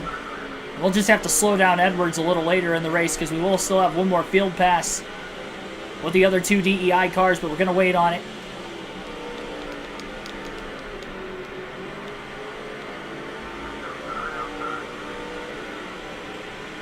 Rusty Wall's going to go lap down. Quarter tank of gas left for the 8 of Earnhardt. Trying to get to Gordon before green flag stops, if at all possible. 3 wide. Oh, man, a lot of contact there. Jeff Burton in the wall. Earnhardt got into the 25 of Brian Vickers, and that squeezed Burton up into the outside wall. Most aggressive we've seen Dale Jr. so far today. He also just got tight in the dirty air, and while being 3 wide for really the first time today. Truex going to go a second lap down. He's sacrificing better finish for himself, and the rookie helping out his teammate to try and get DEI a championship.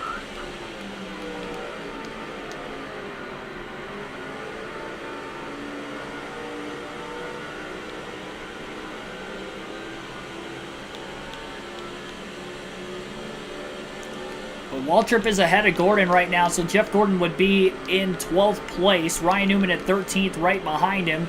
Ryan Newman, Bobby Labonte going to pit. All right, well, this is interesting. We've got some short pitting going on.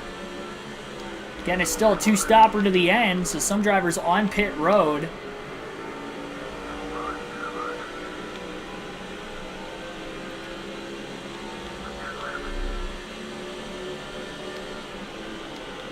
Gordon running really low on the backstretch, trying to get to the inside of Waltrip, but it might be because he's pitting this time, which he does not. He's just aggressively trying to get around Waltrip, who's held him up for a while.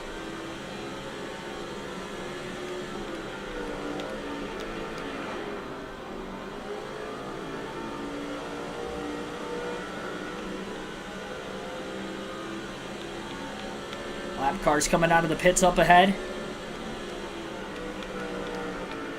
Gordon missing the bottom of the racetrack this time.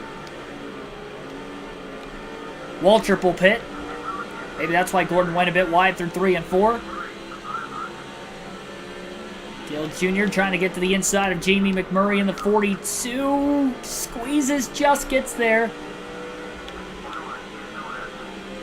Gordon to the outside of the 176. Oh, the 176 gets into him. 3 wide into the corner, almost. Junior into the side of Gordon. Runs him into the wall. Costing Gordon more time. And now Jeff Gordon's a lap down. On speed alone.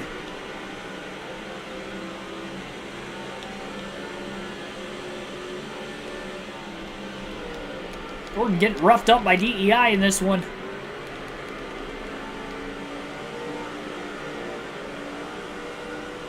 Truex into pit. Gordon came in that last time by as well. He's already lapped down. Might as well. If a caution comes out, he's going to be 2 laps down.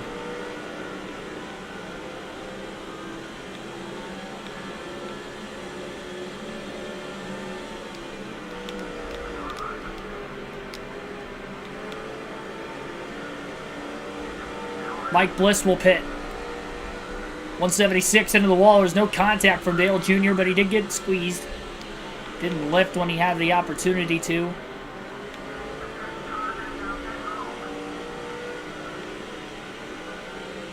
And now the 77 of Travis Quaffle coming out of the pits. Oh my goodness, wild ride for Jr. He had all 4 tires on the curb. Trying to get around the 77 who was getting up to speed still in the backstretch after leaving pit road. That was a tight space to try and pass him. That's going to wear those tires out quite a bit more, but towards the end of the line anyway. Dale Jr. did not have a massive lead over Tony Stewart. Stewart's still ahead of him in points, so he does not want the 20 car to lead that many laps, if at all possible. So Dale Jr. might be thinking a little bit of a pit strategy call here, that when he does pit, may take on just 2 tires rather than 4. Try to get a little bit of a gap on the 20 as well, just to secure the fact that Dale Jr. is going to cycle out in front of Stewart, who was already pitted before Earnhardt. Earnhardt's still going to stay out of the pits as long as possible. 1/8 of a tank of fuel left for the number 8, who has led all 184 laps so far today at the start-finish line, this time by from the pole. By far clinched the most laps led. Trying to secure the win and keep anybody else from potentially leading the lap that is in the chase. And so far that has been the case.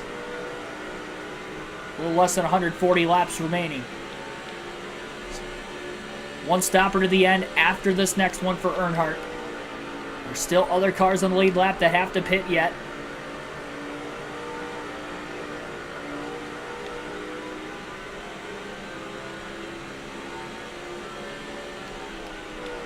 If we were to get our first caution, now would be a huge time for that to happen.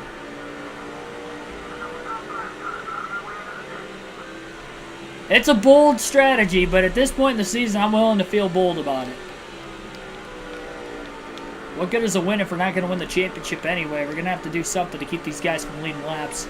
I think Stewart pitting before us, he's going to cycle out in front of us because he was only 9/10 of a second off the lead after all the checking up going on. He was able to get to second and close that gap on Earnhardt because he was at least a few seconds back. I mean, even Gordon was 2 seconds off the lead before that started, and Stewart wasn't even that close behind Gordon when Truex started to hold him up, and then followed by Waltrip.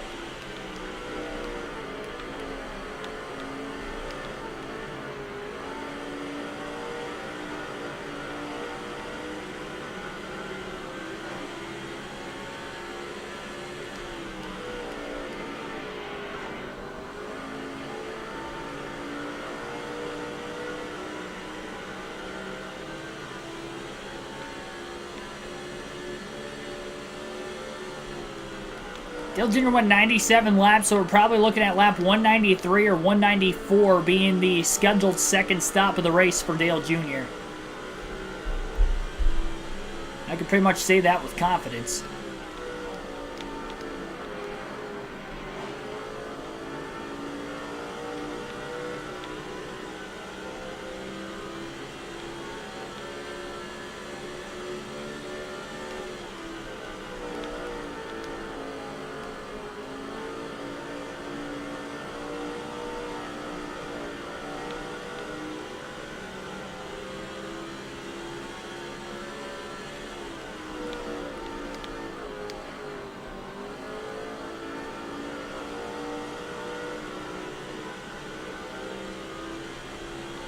Seen a couple drivers make minor mistakes today that could have resulted in accidents, but they just haven't resulted in any cautions so far.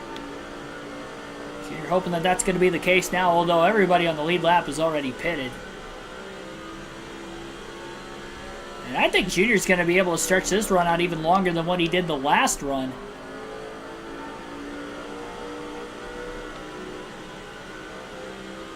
Somehow managed to save a bit more fuel despite not having any cautions.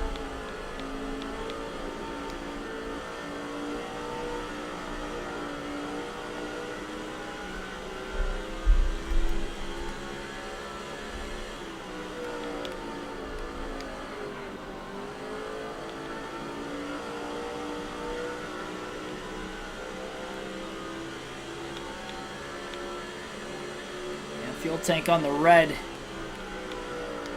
right now for the red number 8. That's not exactly what it's indicating. It's not I'm in a red car, but it's indicating that Junior is very low on fuel.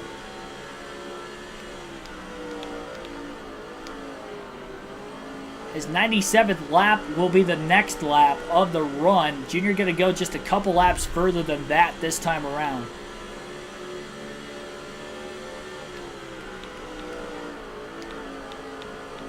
And it is going to be a 2-tire stop, right sides only.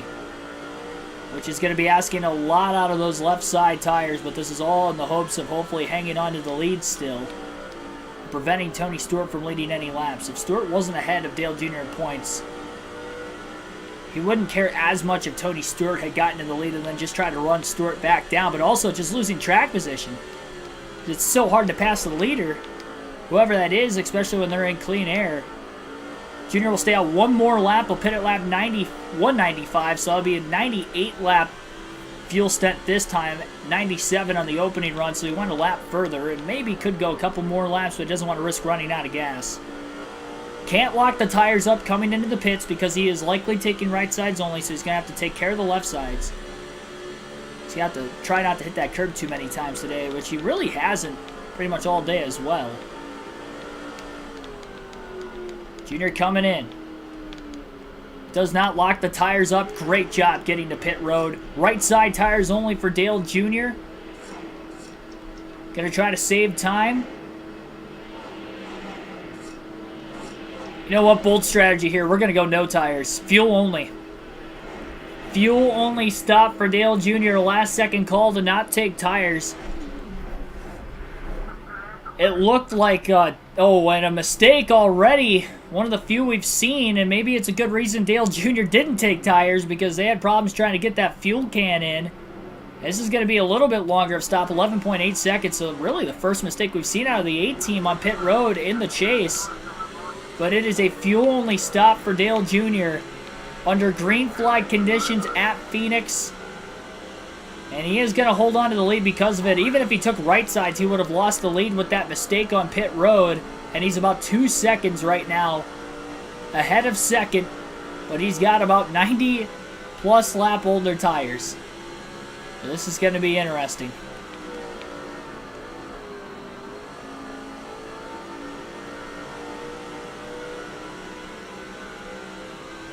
Wonder if Jeff Gordon might have been able to try and cycle back to the lead lap as well. Ryan Newman, the next car in front of him, was the last car in the lead lap as of right now.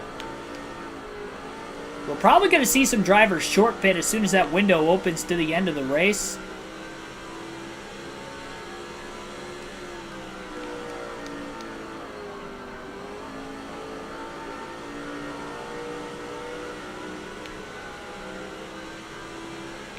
And 97 to 98 laps, so anywhere between lap 291 292 could be as far as Dale Jr. could go on fuel, but a fuel-only stop, not taking tires. And he has managed tires very well today. If he goes the full run, that's 180 laps on tires, so we'll see. If it gets too bad, he could always come in because the window's going to open up to the end of the race in about another 15-20 laps.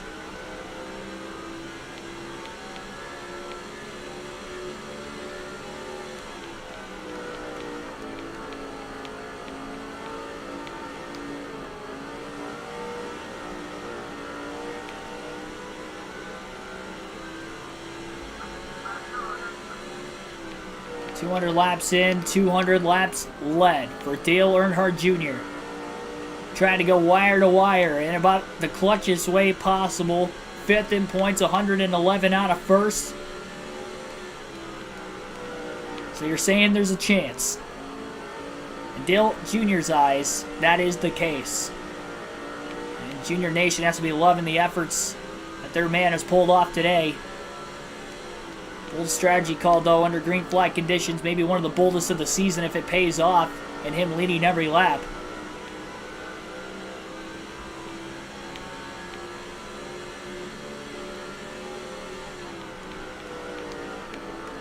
I'll tell you what, though, if the car wasn't driving as well as it has today, I definitely wouldn't do that. It was the only way to keep Tony Stewart from leading any laps.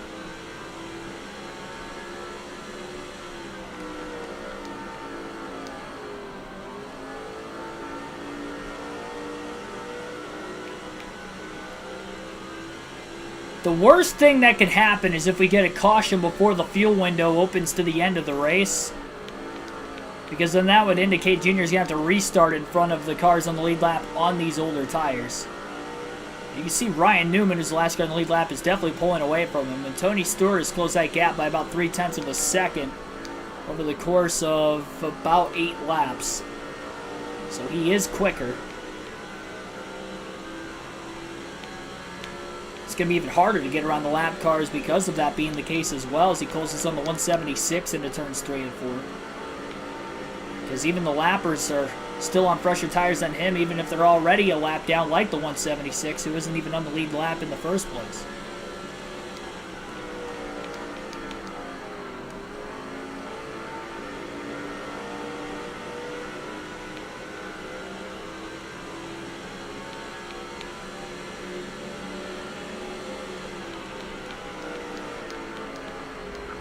Low dive into the corner. Dale Jr. on the inside of the 176. A little contact. It's going to hold Jr. up off the exit of turn 4 and only push the 176 down the front straightaway a little faster.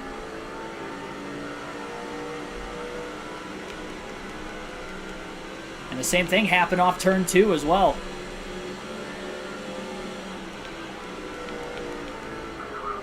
Jr. down to the bottom. Getting squeezed just a bit.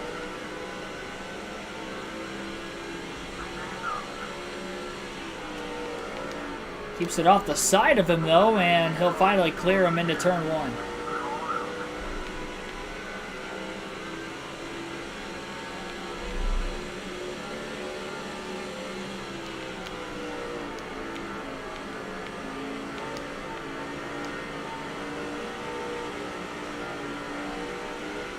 Junior in the wall.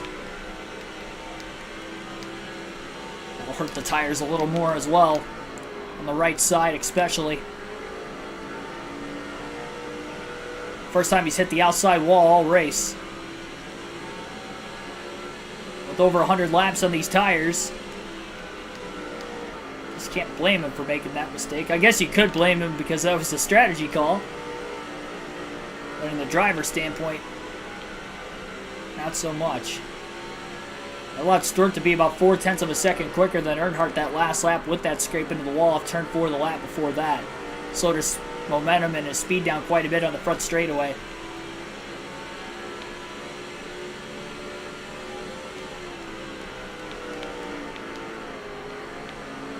Less than 10 laps away from the fuel window opening up to the end of the race.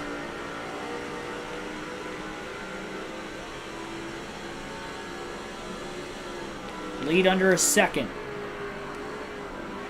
Stewart picked up another 10th on Earnhardt that last lap. That's assuming Tony Stewart's still in second place. I'd have to assume that would be the case right now, but not 100% sure.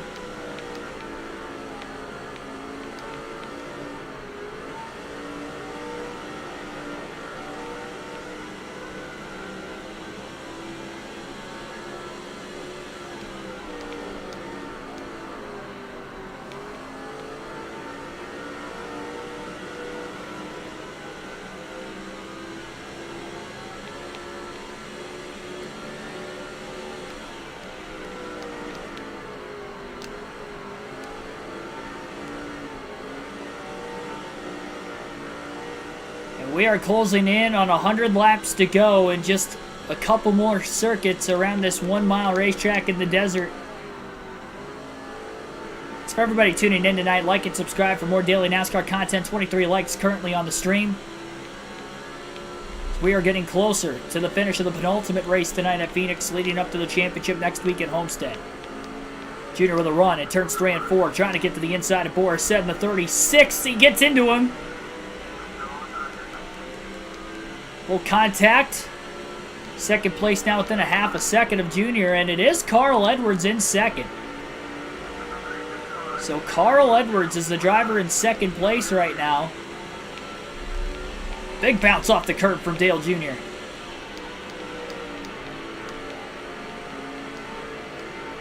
Probably the current points leader as we run is that 99 car as well. 100 laps left. Definitely don't want Edwards to lead a lap. It's a good thing that was a fuel-only strategy call because Edwards cycled in front of Stewart during those last set of green flag pit stops.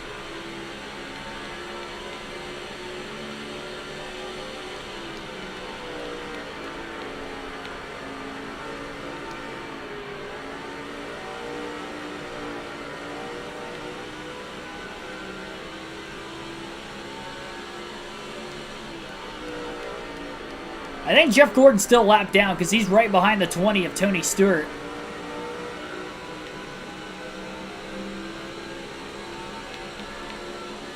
Edwards off the curb, got a little loose. Slight bit of breathing room into 3 and 4 for Dale Jr. Caution, trouble, turn 4 right in front of the leaders. One car's around and hard into the outside wall, and this is right at the edge of the fuel window like we saw in the Busch Series race last night. And it is Ryan Newman, who was the last car in the lead lap, that has crashed with about 100 to go. This is almost a carbon copy of where we saw the last caution at Phoenix last night, and Dale Jr. didn't have enough to make it to the end. He's going to pit, though, just in case. He's on older tires, and we'll see if anybody else will follow him down. They will not. Edwards is going to stay out. That is massive for Carl Edwards. He's going to get 5 bonus points for leading at least under the caution, even if he gets passed on the restart. And Dale Jr. is going to pit for 4 fresh tires. And it is going to be a fuel mileage race for the second straight night at Phoenix, with Jr. trying to redemptify himself off of last night being on the worst and bad end of it. Because everybody that's not pitting here is guaranteed to pit one more time. Dale Jr., it's going to be close. Jr. went 98 laps on the last run. He went 97 the run before that. So it will be close. Get one more caution. He might go fuel only just to top off and get the track position back. There aren't too many cars on the lead lap, so he's not restarting all that far back in the field, and he'll have slightly fresher tires by about 20 to 30 laps compared to everybody else. Green flag back in the air following our first caution of the day. 11th is where Dale Jr. is at. Big time restart. Almost 4 wide into the first turn as he nearly spins out. A little contact as he was too aggressive on the restart. Made that contact with Rusty Wallace in the 2.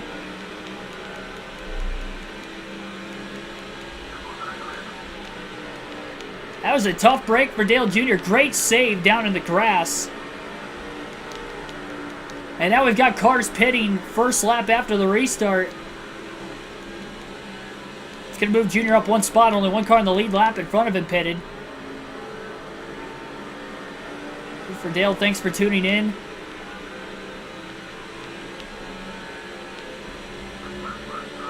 By the way, the restart was with about 95 laps to go. So I think Junior is good on fuel to the end of the race. He should be 2 to 3 laps to the good.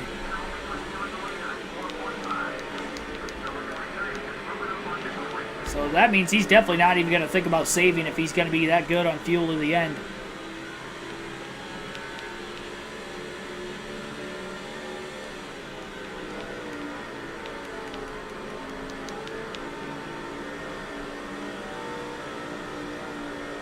Some cars are good to the end with just short pitting when they did. Eric Jones fan, thanks for tuning in.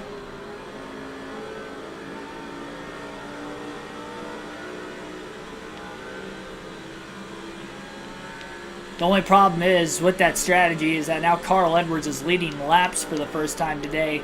So he is going to get 5 bonus points. Junior's still locked up with 10. A lot of cars to pass on a day where it's been very difficult to pass the leaders. We'll take our final field pass of the race this time by. We'll drive as the 15 of Michael Waltrip. We're going to try to see if he can run down the 99 of Carl Edwards. And if he can't, or it doesn't seem like he will over the first couple laps, he's going to drop towards the back.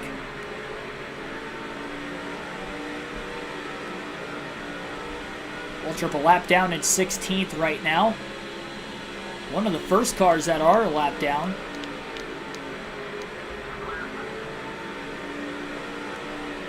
Hoping Jeff Gordon didn't get the free pass.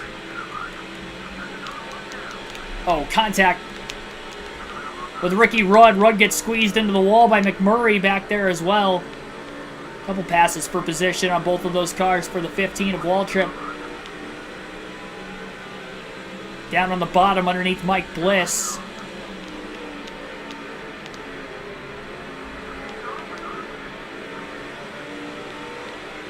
Another spot gain. Waltrip up to 12th.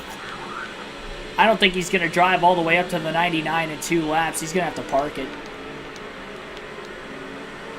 He'll wait till the exit of turn 2 to slow this baby down. So he closes on the 6 of Mark Martin.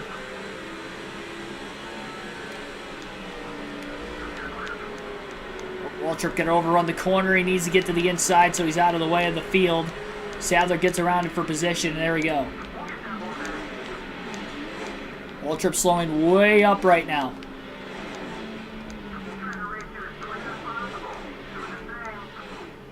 Going as slow as possible, really hoping that nobody clocks him. And they will not. They'll all get through. Now he's waiting on the race leader, Carl Edwards, lap and a half left. He's going to try to slow down who is currently the points leader. Gordon's a lap down. Either that or he got the free pass. It was tough to tell when that caution came out because Gordon was closing in on the leaders. Waltrip's going to pick up the pace right now. Here comes the 99 of Carl Edwards. He's got to slam on the brakes. Leader slamming on the brakes. Waltrip right in front of him. And Michael Waltrip's got one more lap on our play. Greg Biffle to the lead for the first time today at Phoenix. Oh, contact. Don't want Waltrip to wreck. And now he makes contact with the 99 of Edwards as well, forcing him on the bottom, and Edwards slams into the back. Junior went ahead. He didn't lose that much time. Oh, Edwards wrecks. He gets cleaned out. Caution's out again. Carl Edwards is around in turn 1 as somebody just sideswiped him hard. First it was a 77, and then I think Boris Sen came in there and sideswiped him. That was not what I thought was going to happen, but we have a caution on the restart. And Edwards is involved, one of the championship contenders. We haven't seen that any of the times I've done these hold-ups, and that's caution number 2, also with less than 100 laps left. Things about to get nutty. We're going to have Waltrip pit. He wasn't involved in the accident, so we will take Feeler tires. This will ensure the fact that Waltrip will make it to the end. There was only one of the original lead lap cars that pitted prior to the caution. Wonder if it was one of the chasers or not. I don't know if Dale Jr. is coming in or not. With us not driving as Junior, that'll be interesting. If he stays out, he'll be the leader. And with the caution, he'll be safer on fuel. But if he pits too, then he's extremely safe on fuel. So we'll have to wait and see.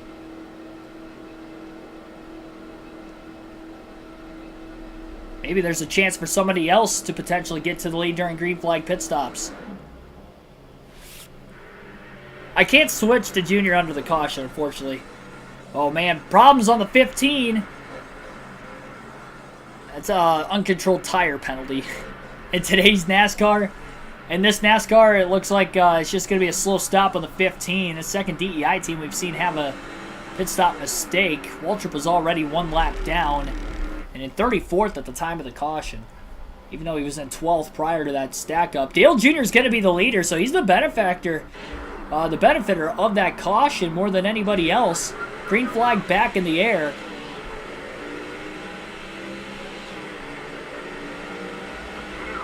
One more lap, then we'll go to Truex in the 19. As Dale Earnhardt Jr. leads on the restart. As long as he holds on the first handful of laps after the restart, it might be tough to pass the 8 the rest of the day. And we'll go to Truex in the 1.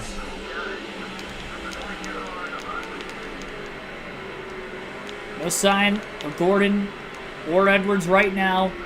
Truex going to slow up off the exit of turn 4. He's going to have to let Dale Jr. go. Oh, Mark Martin to the lead.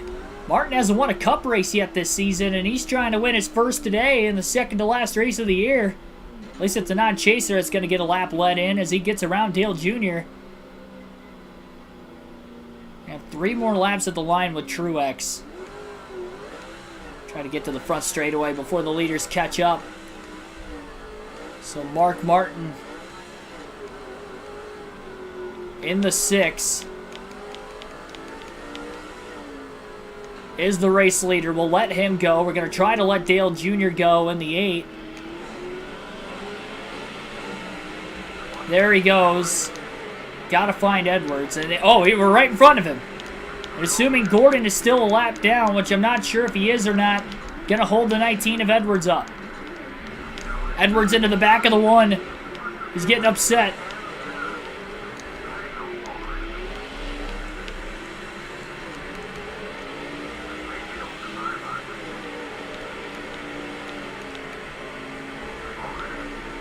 Truex going to have to catch right back up to the 99 again.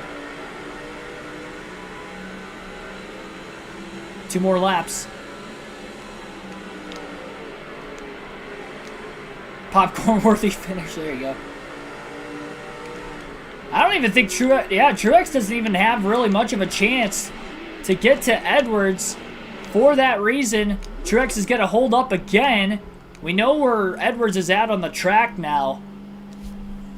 So we're going to wait for the entire field to pass by. Truex going to have to pick it up to the front stretch. We're going to have 1 more lap with the 1 car when the time comes. Going to let these leaders go by on the front stretch. It's going to put Truex a 4th lap down. He's back in the 41st position. Just those 2 cars out of the race from earlier.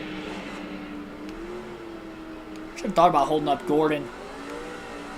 There's not that many cars on the lead lap.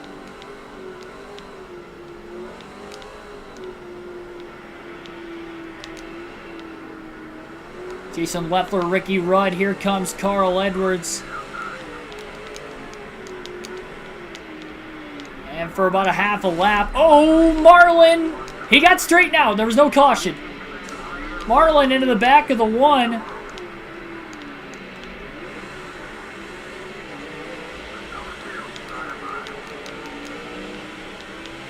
That about caused another wreck. That one Truex would have been involved in.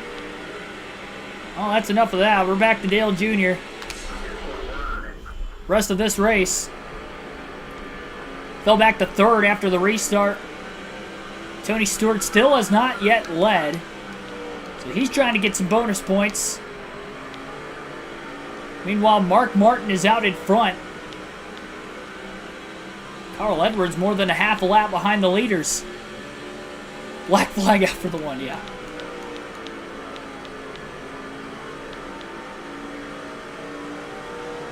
Well, the hardest car to pass now after this restart is going to be the 6 of Martin. Oh, we got a caution somewhere else around the racetrack. Caution's out for the 3rd time. This will bunch the field back up again. It looks like debris in turns 1 and 2. And it gets laid down from Boris Said, who was involved in that accident with Carl Edwards. Kevin Carroll, thanks for tuning in. And we're going to have another restart coming up.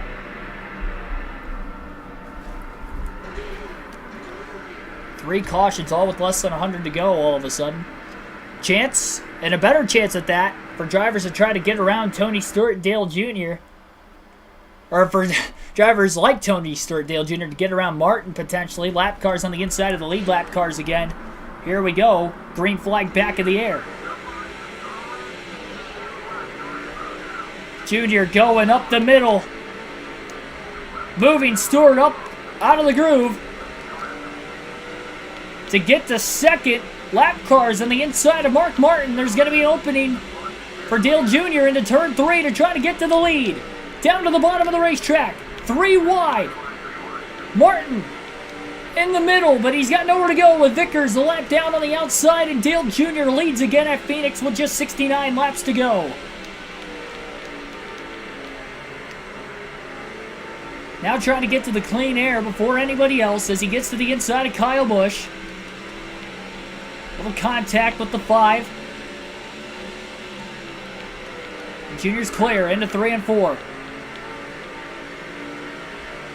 That's a big caution, by the way, for Carl Edwards. Considering he is still on the lead lap and there were only 10 cars on the lead lap. A couple more than that because of the cautions. We've got some guys getting the free pass. Being the first car lap down. I mean, this is Junior's race to lose now. Only has a couple lap older tires than the rest of the field. That's not going to make much of a difference.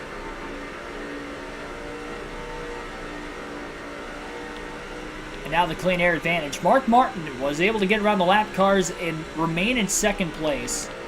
Tony Stewart in third. You're still going to go on to lead the most. The only downside really to today is we know Carl Edwards is on the lead lap, so he's probably going to get a top 10. Despite the fact he's got damage being involved in an accident, it's just the way the cautions kind of played out in his favor. Despite being involved in one. Unless he DNF'd, that would have been the only way. And we did see what happened when Clinton Boyer wrecked at Texas in the Busch Series, that caused him to DNF later in the race, so he flipped. So he had a lot of damage from that accident. We'll see if that can maybe cause Edwards to have some engine issues the rest of the way as well. Went caution-free over 200 laps into this race, and we've had 3 of them, and none of them had to do with Dale Jr., so that's good. 1 for debris, 2 accidents. 1 involving the second-place driver in the point standings. Jeff Gordon was a lap down earlier. May have gotten the free pass to get back on the lead lap with all these cautions coming out. Not entirely sure if that is the case or not. Just have to wait and see. And I believe Travis Quaffle and Dale Jarrett are the only 2 drivers out of the race. Truex was in 41st, 4 laps down last we saw. So those are, for a fact, the only 2 drivers out. All 10 chasers still in this race. And maybe still having a shot at the title, depending what the fallout of this race is going to look like. So we have just over 50 laps to go. Still sitting at 23 likes. We've had about 30 plus people watching for quite a while now. Be sure to hit that like button, subscribe for more daily NASCAR content if you have not already. Hope to do another live stream tomorrow night from my hotel. It'll be a NASCAR 06 Truck Series race at Phoenix, 150 lapper. And that will start at 7 p.m. Eastern Standard Time tomorrow night. If the internet is good at my hotel.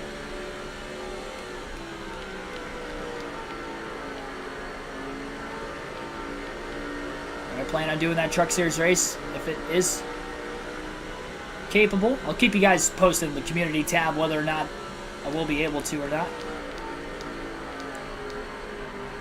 As we get closer to that time tomorrow night.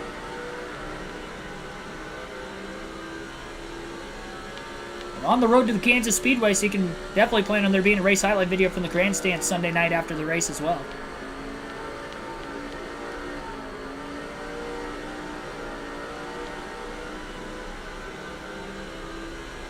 Caution again. Our 4th of the race, all late.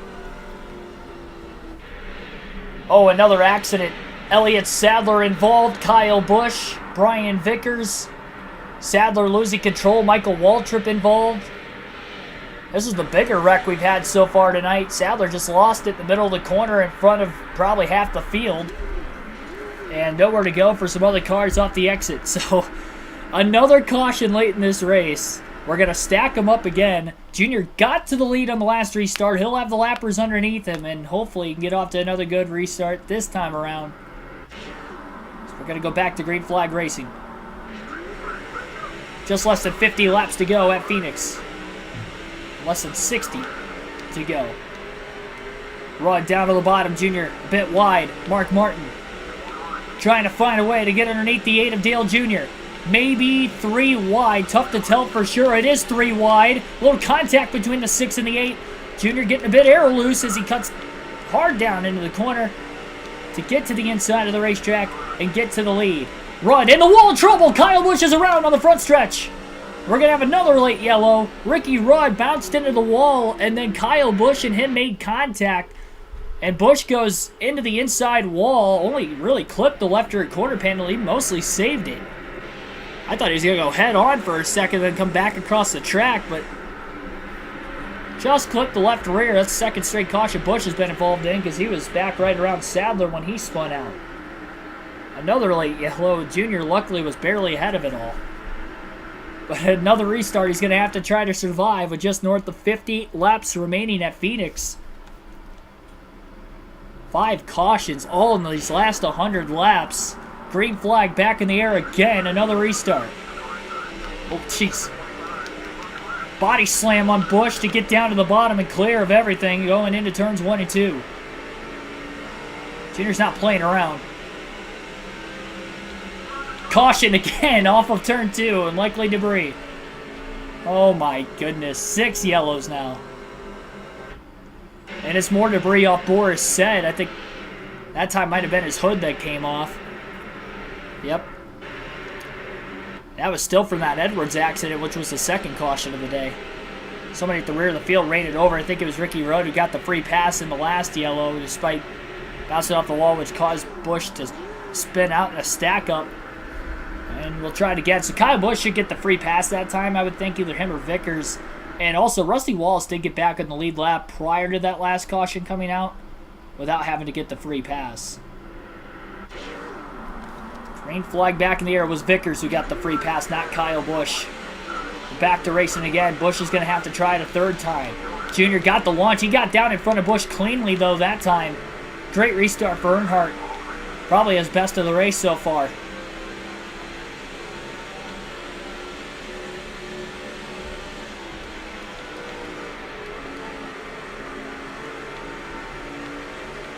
At least these are actual debris cautions, Noah.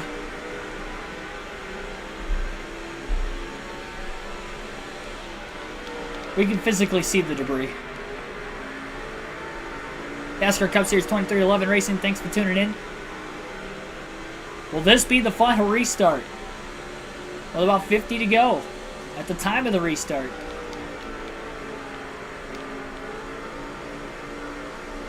All 6 cautions have come in the last 100 laps of this race. Dale Jr. survived it all. He's already locked in the most laps led. A few other drivers have led. A couple chasers, like Greg Biffle, Carl Edwards, have led in today's race. Mark Martin also led for Roush Fenway Racing, but as a non-chaser. One of the best runs Martin's had so far this season. He's got double-digit top 10s, but only a couple top 5s to his credit this season. Maybe looking like his best shot to win a race.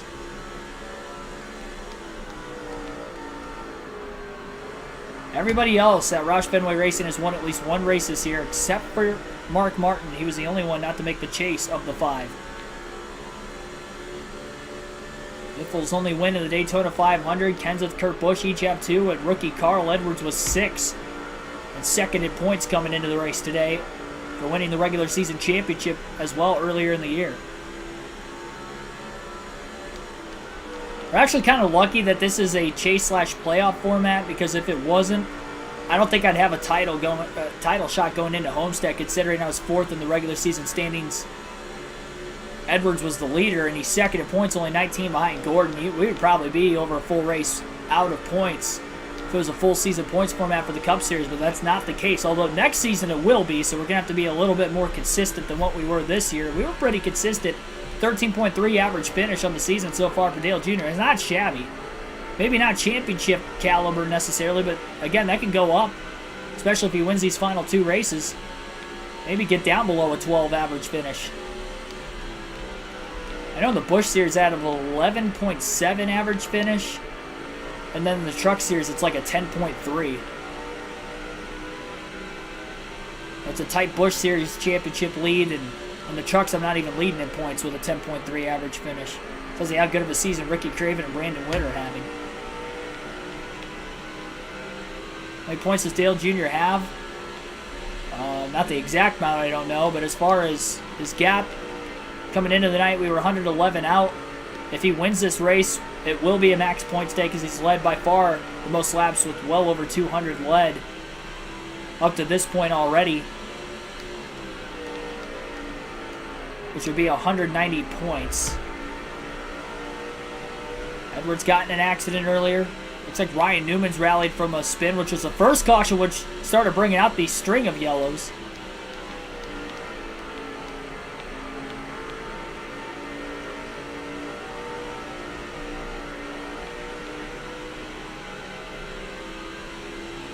Tony Stewart trying to put some pressure on Earnhardt. That was a fast lap by Junior that last time. He ran a 27.687.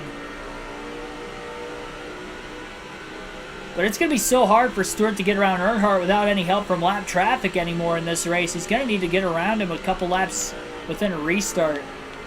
It's likely going to be his best opportunity. Junior is not fazed by that 20 car in his rearview mirror. Stewart still with a shot at the title, less than 100 out of first. Came in third in points, in fact. Gordon was a lap down earlier on. Not sure if that is still the case or not. I don't know if anybody's DNF from all these yellows that have happened before that. There were only two drivers out, Travis Quaffle and Dale Jarrett.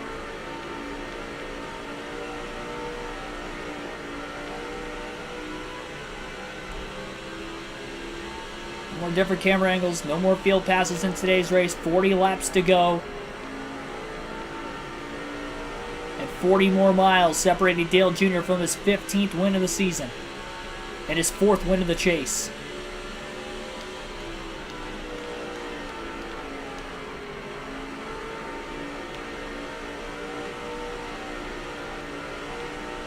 Really aren't too many laps on these tires with all the cautions coming out too.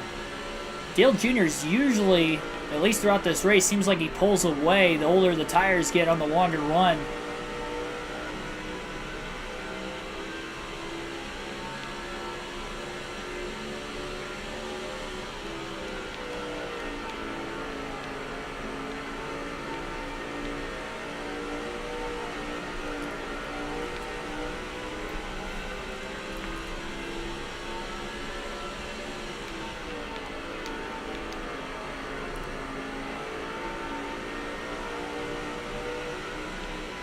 Mark Martin fell back to 4th, losing 2 spots on that last restart. He lost the lead a couple restarts before that to Dale Jr.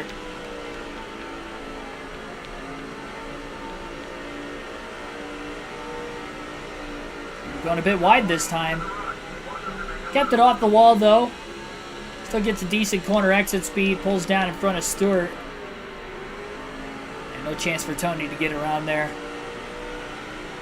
I mean, it would have to take Junior pushing it too hard, like getting into the wall off the exit of the corner. I don't think it's going to happen off turn 2 at all, considering how wide that corner is off exit.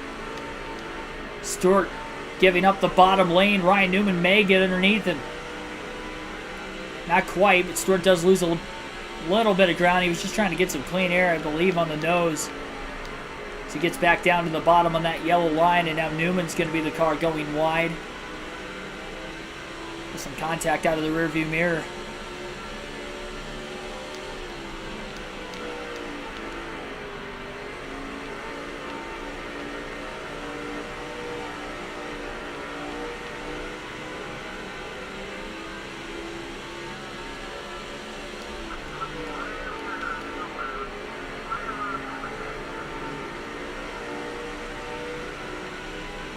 Well, Mike Joy works for Fox Sports, he doesn't work for NBC.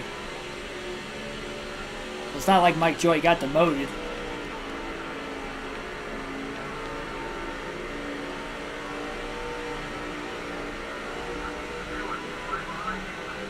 Tony Stewart's getting through 3 and 4 pretty well, but I mean, unless he could get to the bumper of the 8, which he's definitely not going to be able to do there as he goes wide. Ryan Newman's going to get the second. Stewart made a major mistake that time through turns 1 and 2. Remember, Newman not even in the chase, so that's going to help Junior out a little bit more with Stewart in front of him in points. Tony still hasn't even led a lap, too. He's been probably top 5 all night. So hard to pass the leader on a non-restart. The only passes for the lead under green flag conditions have been on restarts today. Nothing else. Restarts and pit strategy under cautions. Not even under green.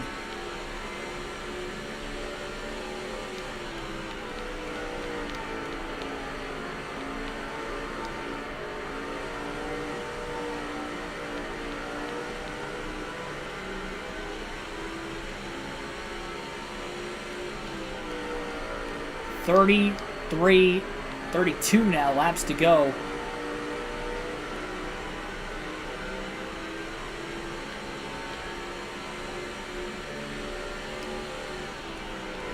We're definitely doing his job today, but not a terrible day, it seems like, out of Carl Edwards, although it looked bad for a minute. Same goes for Gordon.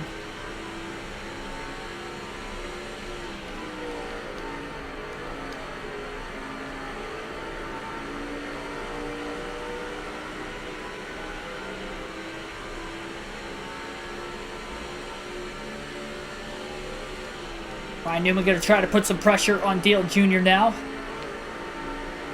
In real life, Dale Jr. won at Phoenix in 03 and 04. This is the first season at Phoenix in 2005, in which they raced 2 races. So he's trying to make it 3 years in a row in which he has won a cup race at Phoenix.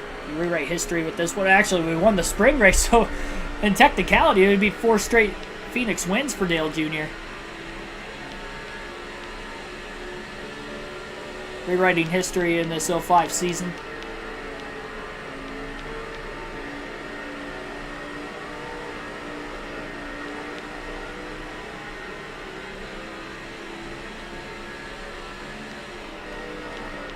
One car on pit road with an engine blowing up. I couldn't tell who it was. Have to try to see this time by at the line. It was a blue car of some sort. Maybe it was Kurt Busch. That would be terrible if it was, for his sake.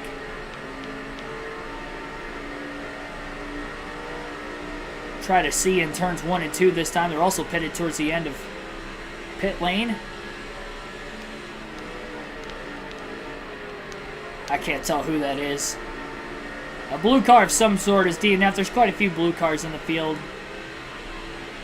It's not Michael Waltrip, though, because there's no red X on the bottom right-hand corner of the screen where those icons are. Tony Stewart going wide in turns 3 and 4. Can't tell who that is in 4th. It looks like it might be Kevin Harvick. I think it is. Another non-chaser inside the top 5. Of course, non-chaser Elliott Sadler won the last race, but unfortunately he spun out, lost control. One of the restarts late in this race. Going wide, middle of the corner.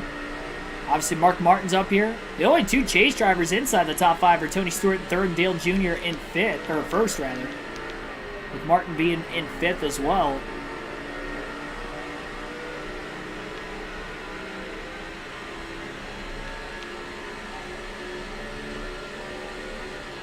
.25 laps to go at the line this time by.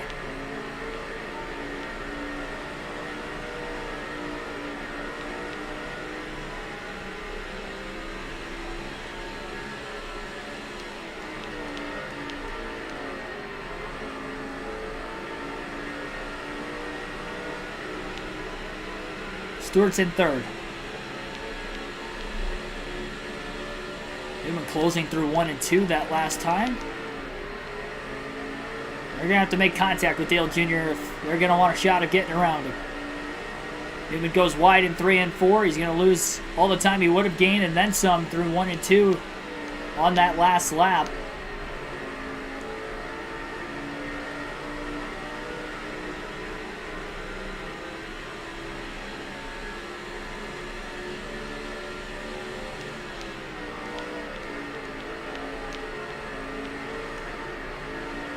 Yeah, fuel's no question with all those cautions that came out. We were about 2 to 3 laps to the good.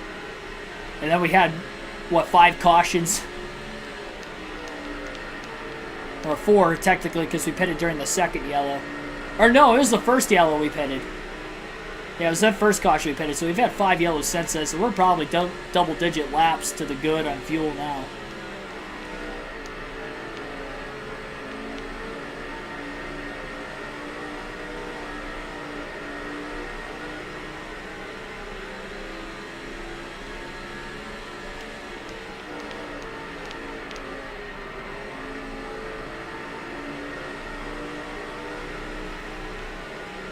Rick Allen and Mike Joy do not sound the same.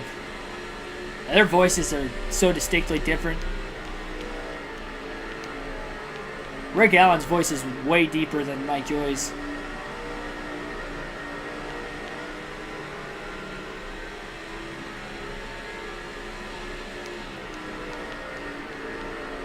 Especially now with Mike Joy's being a little bit older.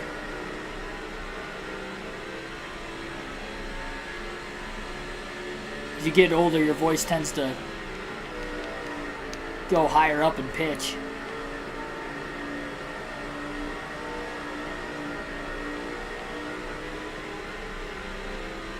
Generally speaking. 20 laps to go.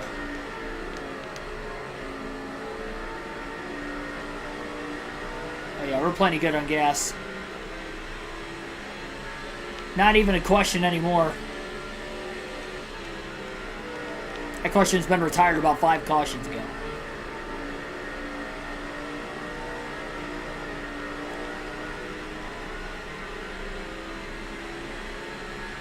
Everybody else pitted, I believe, during the second caution. Junior pitted under the first, so they got a little more fuel in the tank, but it's not like today where you could potentially worry about multiple overtime finishes. Leading up in this race with 1 yellow coming out, it could end it.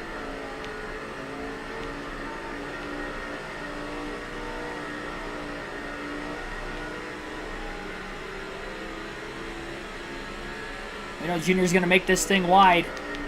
If Ryan Newman does somehow try to make a peek under Earnhardt.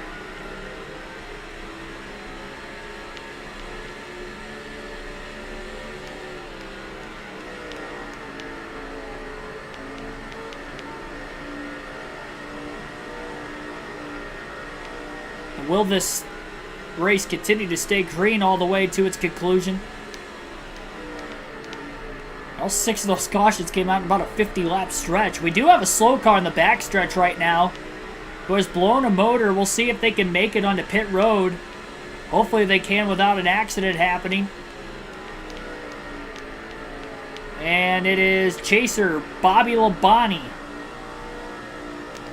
Junior's got to get up into the wall a little bit. Off turn 4, he went wide with Labonte down on the inside, and that cost him trying to run the outside through the corner. Still holds on to the lead. Put a dagger in Bobby Labonte's chances of winning the championship. He was probably going to be mathematically eliminated regardless, but now he definitely will be after this race. He was already over a full race worth of points out at first. 15 laps to go. So close to making it to the end. He's had a decent day.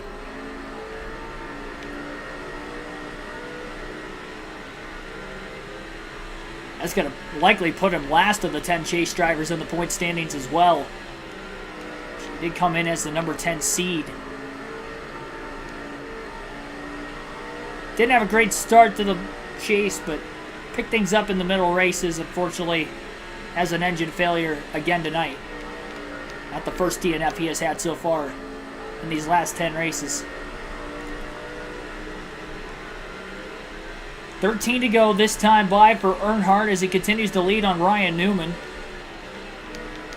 Just a couple engine failures late all of a sudden. We'll see if these guys can make it all the way to the end still.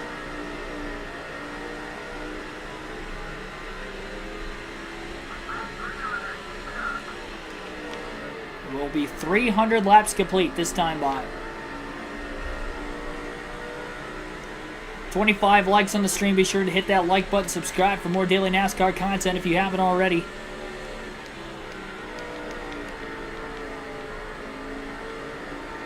How close Newman is, it's looking like it could come down to the last lap, but Newman's going to have to get within range to put the bumper to Dale Jr. Right now he's about a half a second off the race lead. About 4 or 5 car lengths is the difference into turns 1 and 2. Earnhardt's dominated the race. Clean air has been king all night long for anybody who has taken the lead on a restart or pit strategy. The Junior probably has the best car in the field as well, on top of the clean air, which what makes him even more so the king. Couple hundredths of a second quicker than Newman that last lap was Dale Jr.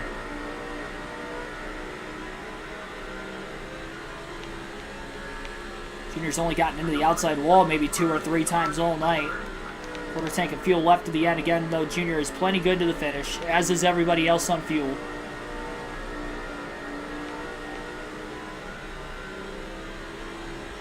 Ten to go.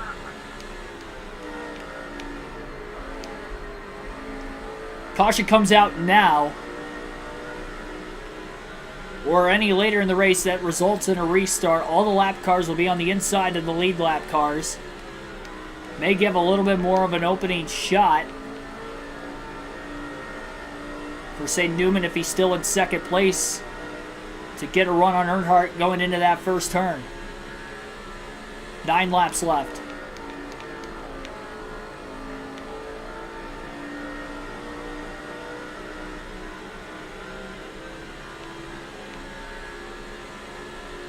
Dale Jr.'s pulling away right now.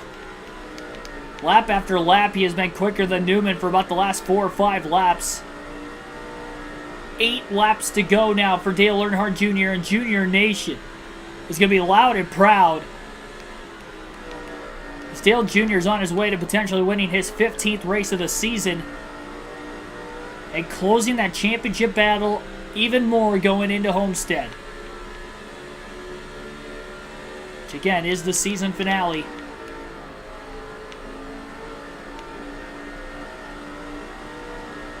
Celtics Lord, thanks for tuning in. Yep, fuel's good. 7 to go.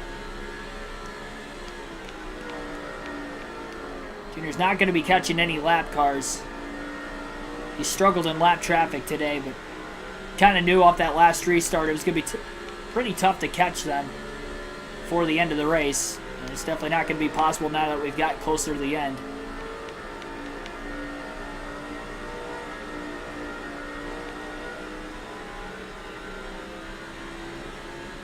Six to go. Laps are counting down quickly. Over a 1 second lead now for Dale Jr.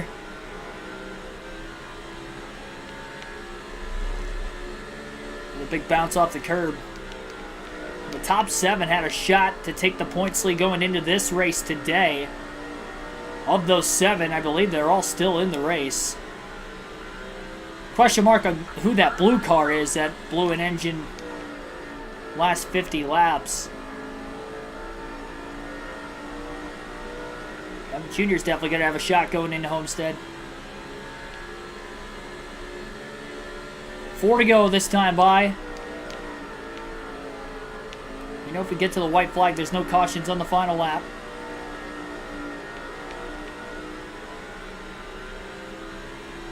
Four to go.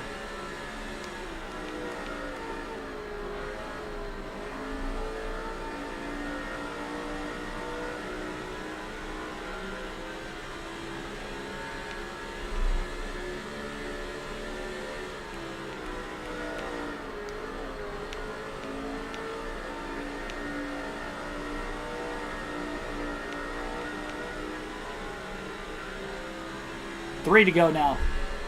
It has been a ride. I mean, it's been a long season. Doing all 3 series to its fullest. Especially with the Busch and the Truck Series seasons being longer this time here than what they are now. I think there's like 3 less races for the Trucks and 2 less races for the Busch Series. So maybe could have been there a week ago or so. But and we started this series, what, back around the Daytona 500? We started the seasons. So it has been a long ride. And we are almost there.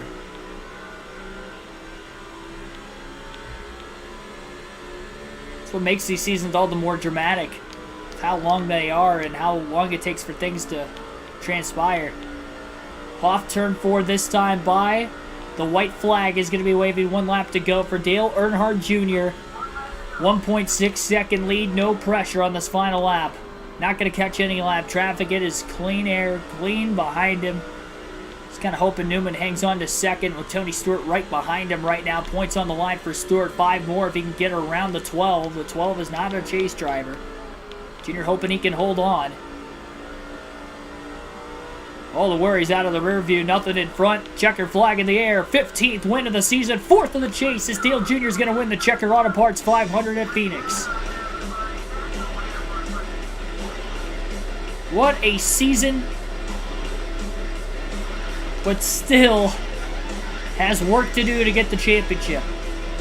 He will not be the points leader. We know that much going into the final race of the season. But we're going to find out who's going to have a shot all at the championship once we get through the finishing results, following the burnouts here on the front stretch from the 8 of Earnhardt.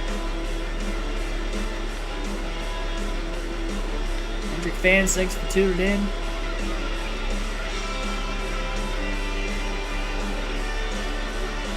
Thousand percent prefer this than the actual 2005 season for Junior. I feel like I've been getting better at the burnouts throughout the course of this season. Well, I guess with 15 wins, I'm probably getting used to them by now.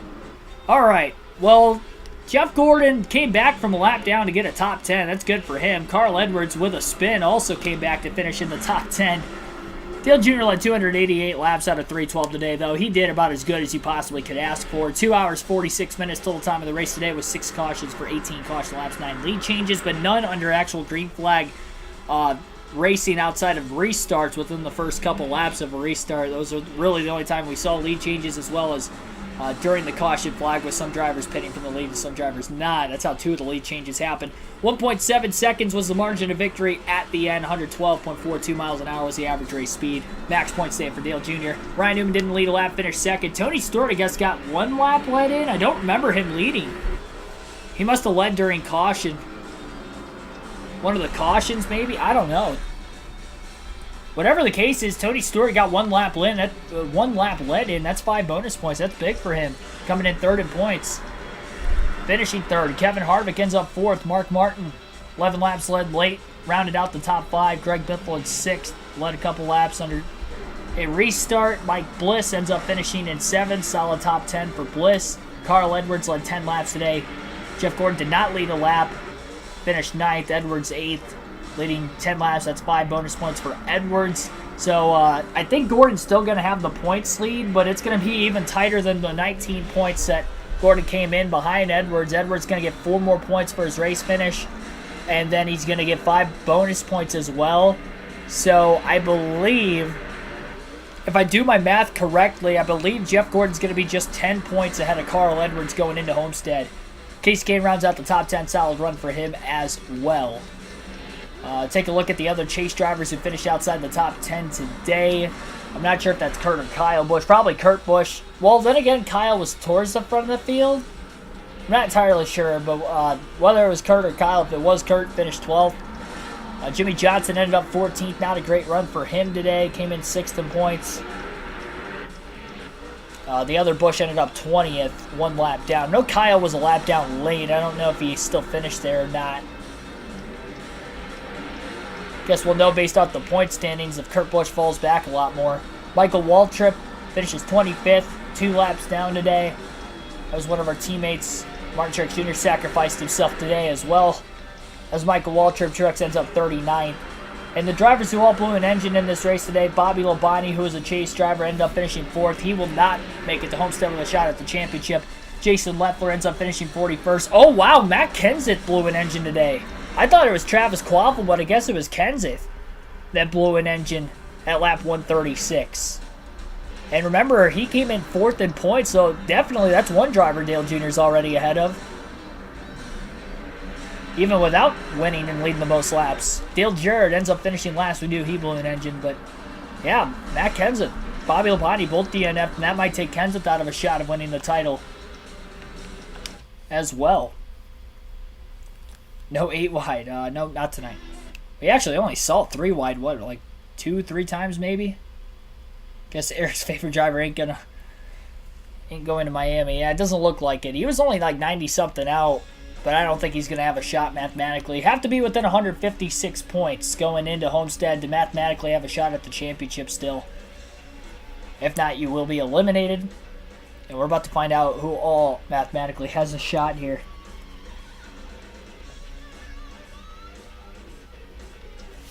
Kenseth's had a rocky playoffs. Like, he either wins or he doesn't. Well, Dale Jr. about cut that points lead in half. He was 111 back. Now he's only 59 back. Moves up 2 spots in the standings now from 5th to 3rd. I guess it was Kurt Busch that finished 12th and then Kyle 20th because Kurt does move ahead of Johnson with the engine failure. And it looks like the top 6, unbelievable. 6 drivers have a shot at the championship going into Homestead. That's insane. What a season. I mean, this is unlike any other we've had, that's for certain. Doesn't matter what game. 6 drivers have a shot at the championship going into Homestead. Forget about the championship 4. Like I said, we're going to have a championship 6 or 7, and it's going to be 6. Mike Bliss, 7th. About 19 more points, and he would have a shot going into Homestead as well. But Kenseth, Bliss, Biffle, Labonte, all eliminated from contention today. They mathematically had a shot going in, but not anymore. Now it's down to 6 with 1 race to go. 6 drivers can win the title. Like and subscribe for more daily NASCAR content. I will see you guys. That Homestead race will be next weekend. Not sure on the date yet.